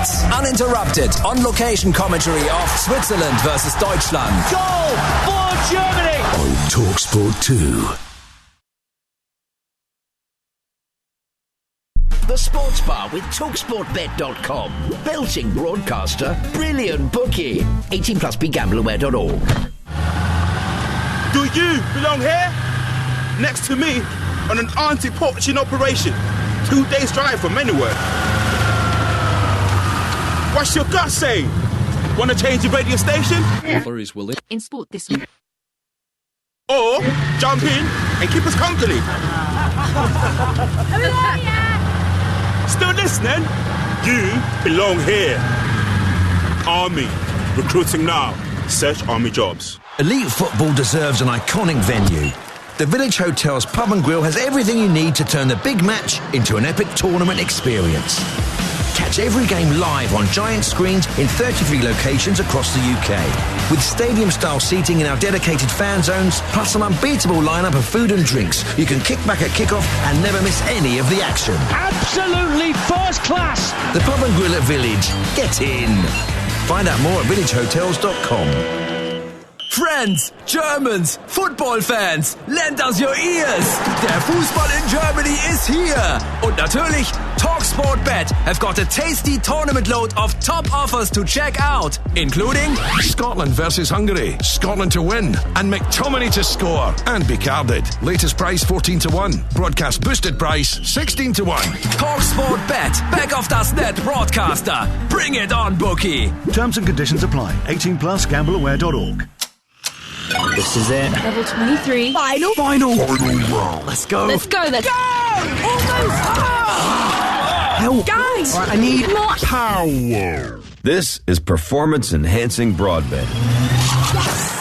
Whoa, yes. With the fastest speeds in the most places. For the only broadband made just for gamers. Search EE Broadband. Powered by BT. EE Game Mode requires EE Smart Hub Plus. To verify, see ee.co.uk/claims. You're looking good, you're looking sharp. Righty here. I'm just giving a new Gillette Labs razor a go, and it's smooth. 5 long-lasting blades, and it's got a flex disc that adapts to my gorgeous face. Done in no time, then it goes back on its magnetic stand. For a finish almost as good as one of mine. And if you don't agree it's the ultimate shave, get your money back.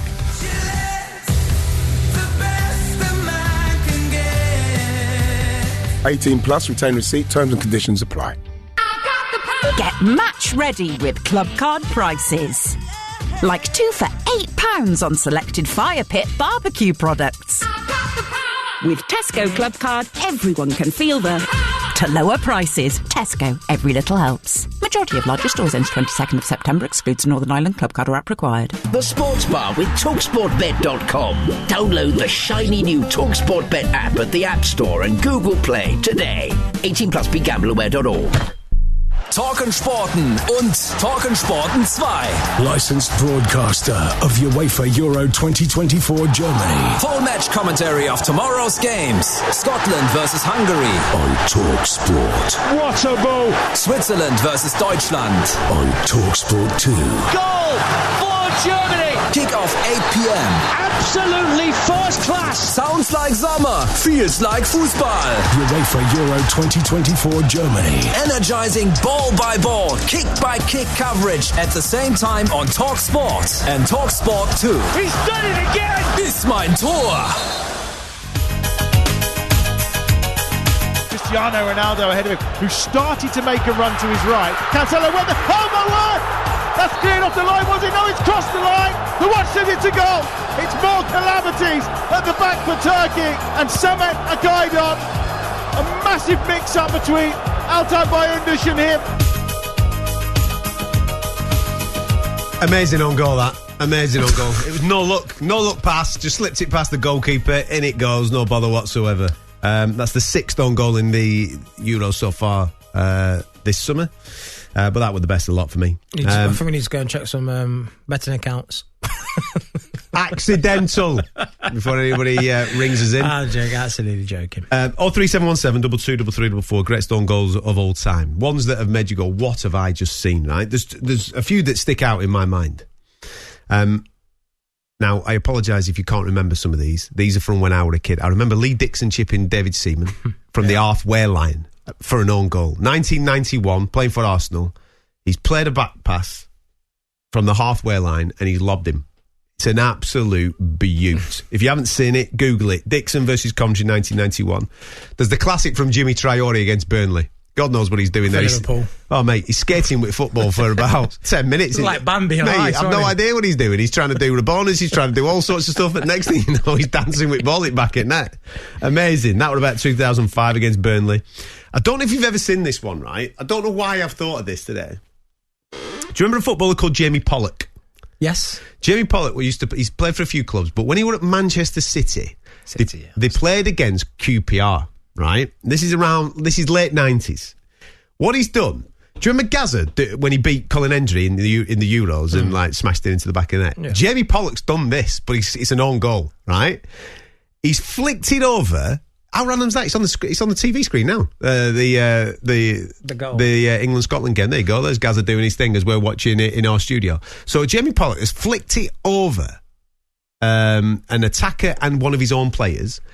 He hasn't volleyed it. He's headed it, but he hasn't gauged where his goalkeeper is. So as his goalkeeper's coming out to collect the ball, he's lobbed him with an absolute, honestly, it's beautiful. Flicks it over defender, he's in control and just pings it over top at defender. It's one of the greatest own goals that you're ever likely to see. Peter Enkelman stands out for me for Aston Villa against Birmingham at St Andrews. Now, that's it. Is that his own goal or is it the geezer that threw the ball?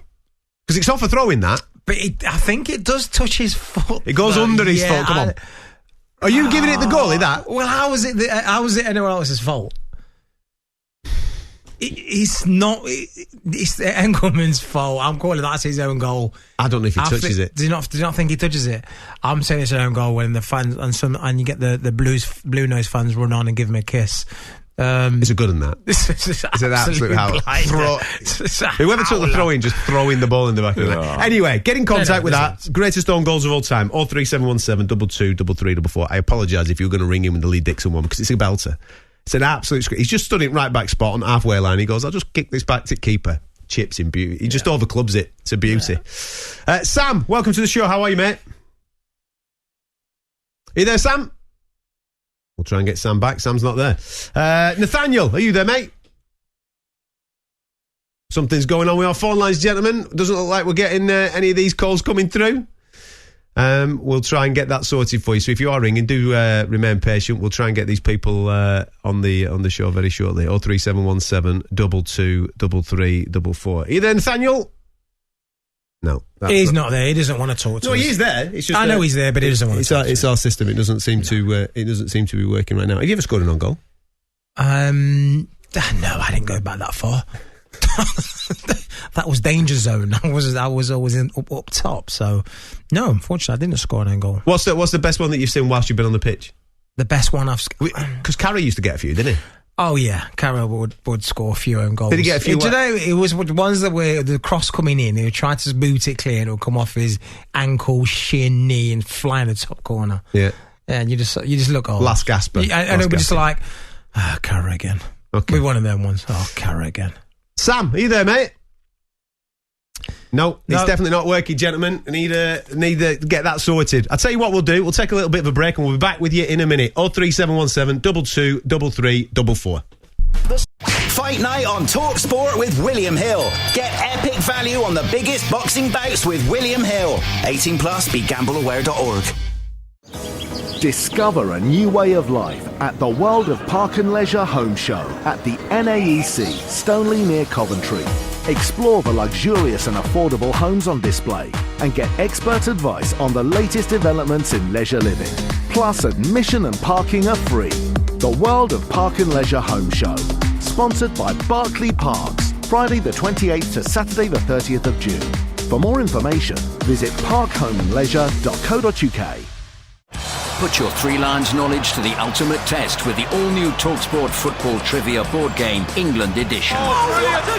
Use your on-target trivia skills to take on all challenges and score the ultimate board game bragging rights just in time for the summer of football. Featuring hundreds of weird and wonderful questions about the England men's football team. The TalkSport Football Trivia Board Game England Edition. Available now at shop.talksport.com. Sports Bar with TalkSportBet.com. Brilliant broadcaster, best in class bookie. Say no more. 18 plus, begambleaware.org. Hi all. How are we doing? Afternoon. Afternoon. Let's get this meeting started. Come on. Where's the tablet gone? When everyone's home, EE Work Mode prioritizes your broadband for working from home with faster speeds in more places across the UK than anyone else. So... Yeah, I've got you loud and clear as a bell. This is broadband made for working from home. Search EE Broadband, powered by BT. Work mode with EE Smart Hub Plus. To verify, see ee.co.uk/claims. Do you belong here? Next to me, about to jump into the sea on an army coast-steering expedition. What's your gut saying? Walk away from the edge? Or jump in and join a team that'll be by your side for life?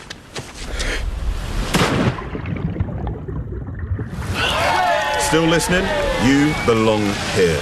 Army, recruiting now. Search Army jobs. If you own a timeshare, you may have been missold and could be owed substantial compensation. Text timeshare to 78900 to find out more. Strength comes from confidence, both on and off the pitch. And confidence starts with self-care. Upgrade your game with Dove Men Plus Care Advanced 72-hour sweat protection antiperspirant deodorant and Dove Men Plus Care 24-hour nourishing body wash. Perfect for your post-match shower. Now available in new eucalyptus and mint long-lasting fresh fragrance. Let confidence last with Dove Men Plus Care. Proud partners of UEFA Euro 2024 Germany.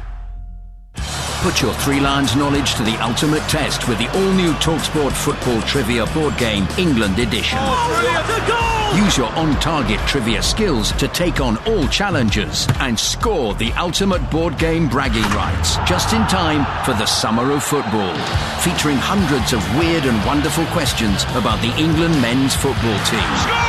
The TalkSport Football Trivia Board Game England Edition. Available online and in-store at Sports Direct and Game. What will this year's general election mean for Britain? What do the parties have in mind for your children's education? How will their policies affect the housing market, hospital waiting lists, the taxes you pay, or even the environment you live in? At The Times, Sunday Times and Times Radio, we know that what happens in Westminster has a real impact on your life. Visit thetimes.com. From Westminster to your world. At BetMGM, we know how to put on a show. So we don't just do offers, we do golden offers like this. MGM Millions, our supersized jackpot where right now you could win over £19 million. Get ready for the golden era in online casino. BetMGM, it's showtime. Minimum 10p game stake. Terms and conditions apply. 18 plus. Please gamble responsibly. Talk Sport, official broadcast partner of UEFA Euro 2024 Germany. The goal is given. Fast-paced football fallout. Euro Sports Bar Weekender with Adam Catterall and Jermaine Pennant on Talk Sport.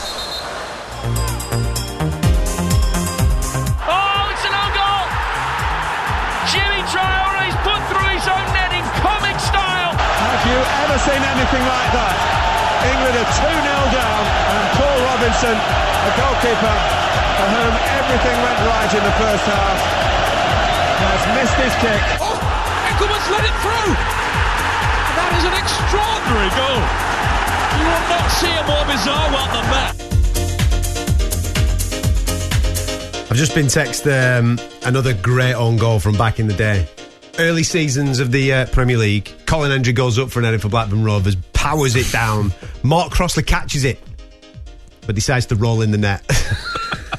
He saved it, mate. Do you know, if we talk about Frank Sinclair, we'll be here all day. Frank Sinclair used to score some crackers, didn't he? He's just scoring goals for fun. Almost every week he'll be having an own goal. Bless him. Oh, you're not listening, Frank. Sorry. No. Oh, listen, it's just a bit of fun off the back of what we've seen today in the Portugal-Turkey game. 03717 223344. Greatest own goals ever. Get in contact with the show. Sam, welcome to the show. How's it going? You all right? Very well indeed, man. Come on, my man. What do you want to say? We're back in business. Yeah, so straight away, my mind went to Vicini against Southampton. He volleys it, top corner. Vicini. I can't remember that. How long ago was that? I can't remember what year. I want to say like 2014, 15 maybe. All right, describe it to me. What's it coming off? Is it coming off a corner, a free kick, something like that, a cross? It's a bit scrappy. No, it's like middle. Like Southampton is like the old school Southampton when they was good. They was bopping it a little bit. Yeah. And it sort of like gets lofted into the box. And he goes to clear it. He must go to clear it. He just knocks it top corner. Weirdest own goal we ever seen. Love it's that. From like the right back. Just see it on YouTube. It's quite. You're having a look at it, yeah? It's a belter. Hey, listen, if you're a striker, he just sticks it top corner. If you're a striker, you're running off with your army in there like Shearer. Was that good? No, crazy own goal. Brilliant. Top man, Sam. Thank you very much, mate. We've got Nathaniel. How are you? Yes, mate. Not too bad. Thank you. How about yourself? Yeah, good man. Welcome to the show, mate. What do you want to say? Good to hear. Mate, I just after watching the England game, obviously disappointed. You know, everyone was feeling the same way. But the reaction to Southgate, I just think, has been an absolute disgrace. I think it's been so bad. Has he made mistakes? Yeah, I think he has. Like, obviously, not taking a fit left back, silly mistake. And I look at it and I think, well, what does he actually normally when he picks a team? He picks it based on characters. That's what he does all the time, and everybody's been complaining, saying, why are you taking Harry Maguire? Why are you taking these sort of players who aren't playing week in, week out for the clubs? But, and we've backed him and said, well, they've never let England down. They wanted it. Whereas what the public was wanting was him to pick players on form. And now he's picked players on form, and he's got a squad there that doesn't have any chemistry. Like, you can see that when they're on the pitch together, you don't even have to look at them on the pitch together. You can sometimes see it when they're doing the promotional stuff. They look a little bit awkward together, which is natural. You've just pushed in about, maybe 8 new players into that squad and taken out some quite big characters as well. If you think about Grealish, he's a big character. Maddison's a big character as well. Connor Cody, Henderson, and Calvin Phillips, as everybody's been having a moan about as well, with people complaining with Gareth's comment yesterday or the day before. They're all players, senior players who, are good. Some like Connor Cody are good squad players. When you're on the bench and you've got to be a squad player throughout a tournament like that, you need those positive people around. And missing, I know that's a really out there shout, Connor Cody, and that is wild. I'll give you that. I appreciate that. There's really there's some great talent that we've got in our ranks now. But if you look back to the golden generation, we had some great talent then as well. But great talent doesn't always make a good team. What makes a good team is a team. You've got to work. You've got to be able to work as a team. It's not always just about the individual talent. So, that comes down to the manager, though, doesn't it? It's not the players. No, it's not. If you're of course it is. Forming the team comes down to the manager. Forming the team, yeah. No, I agree, and I appreciate that. That's a mistake on his front. But I don't think the analysis is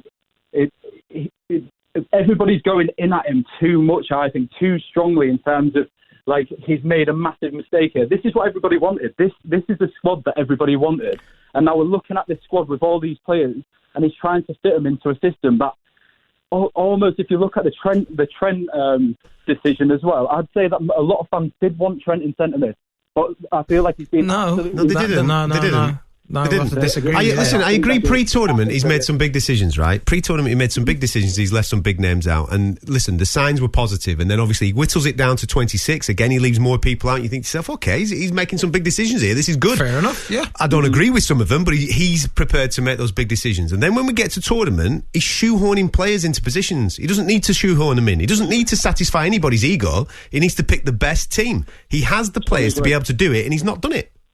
Totally agree, but I'd say even on your solution to it, what you said yesterday, was to put Gordon on the left, which I think is wrong. No, I never said that. I said Foden in the centre. Gordon said. Sorry? Gordon. Anthony Gordon. Yeah. I did say Anthony Gordon left hand side. Yeah. Yeah. So put him on the left. Yeah. You've already got Trips on the left who's right-footed. So you want somebody who's you need balance on the left with somebody. He plays on the left-hand side for Newcastle, mate. He's very good at it. I know he's good at it, but when you've got a right-footed left back, you need somebody who can hold the width naturally with a left foot. You need it. But Foden doesn't. Foden plays on the left and he comes in as a number 10, so he's not holding any width.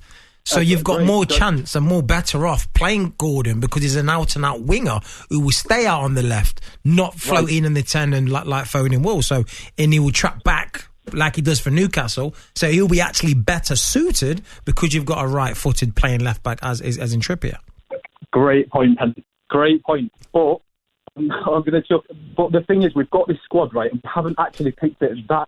I agree, I don't think it's been picked based on talent rather than actually trying to pick a team that works in a system. We've just got really strong individuals.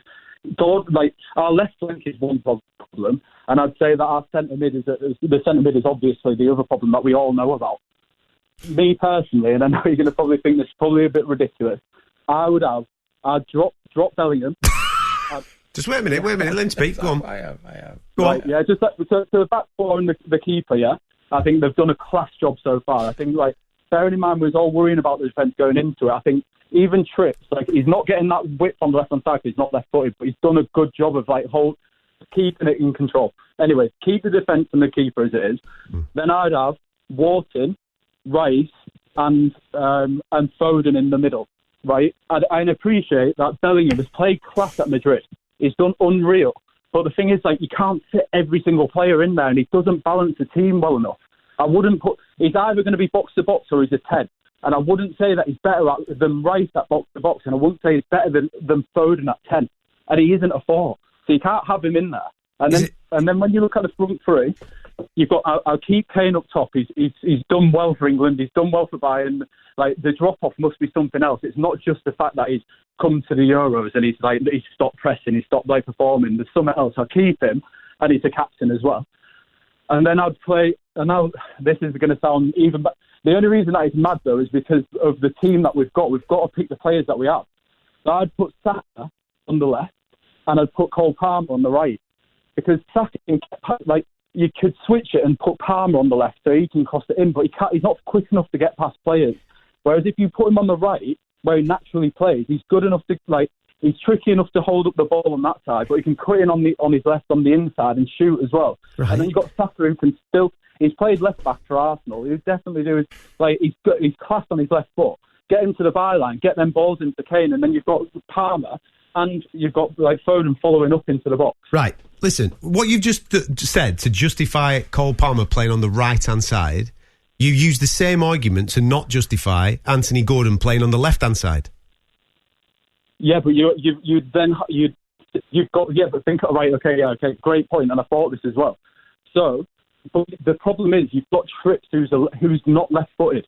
So that's why I wouldn't play Gordon on the left-hand side, because he's right-footed as well, and we're going to have the same problem as we do with Foden. But Gordon plays there for his club. That's what he does. He plays there. Neither Palmer or Saka play there for their club. I'd rather have Palmer. No, Palmer does play right wing for his club. No, not left side. No. You said either Saka or Palmer to play left-hand side. But you preferred Saka in what you said. Yeah. I'd play Saka left-hand side and Palmer right-hand side. I'd rather have Palmer on the pitch than I would have Anthony Gordon. Okay.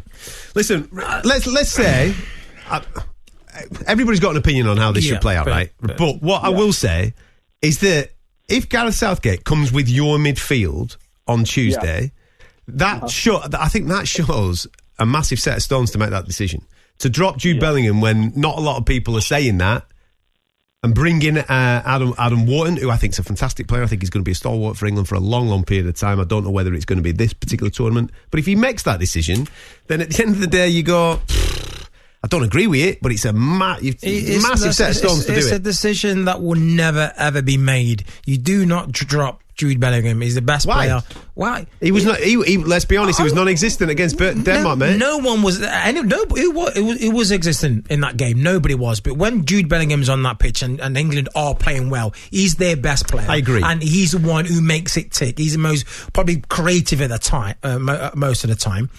If you can play in the 8, you don't. He does box to box. You don't. Rice just sits there and be pretty like he does at Arsenal. Keep Bellingham 8, Foden 10. It's not rocket science. It is really not rocket science.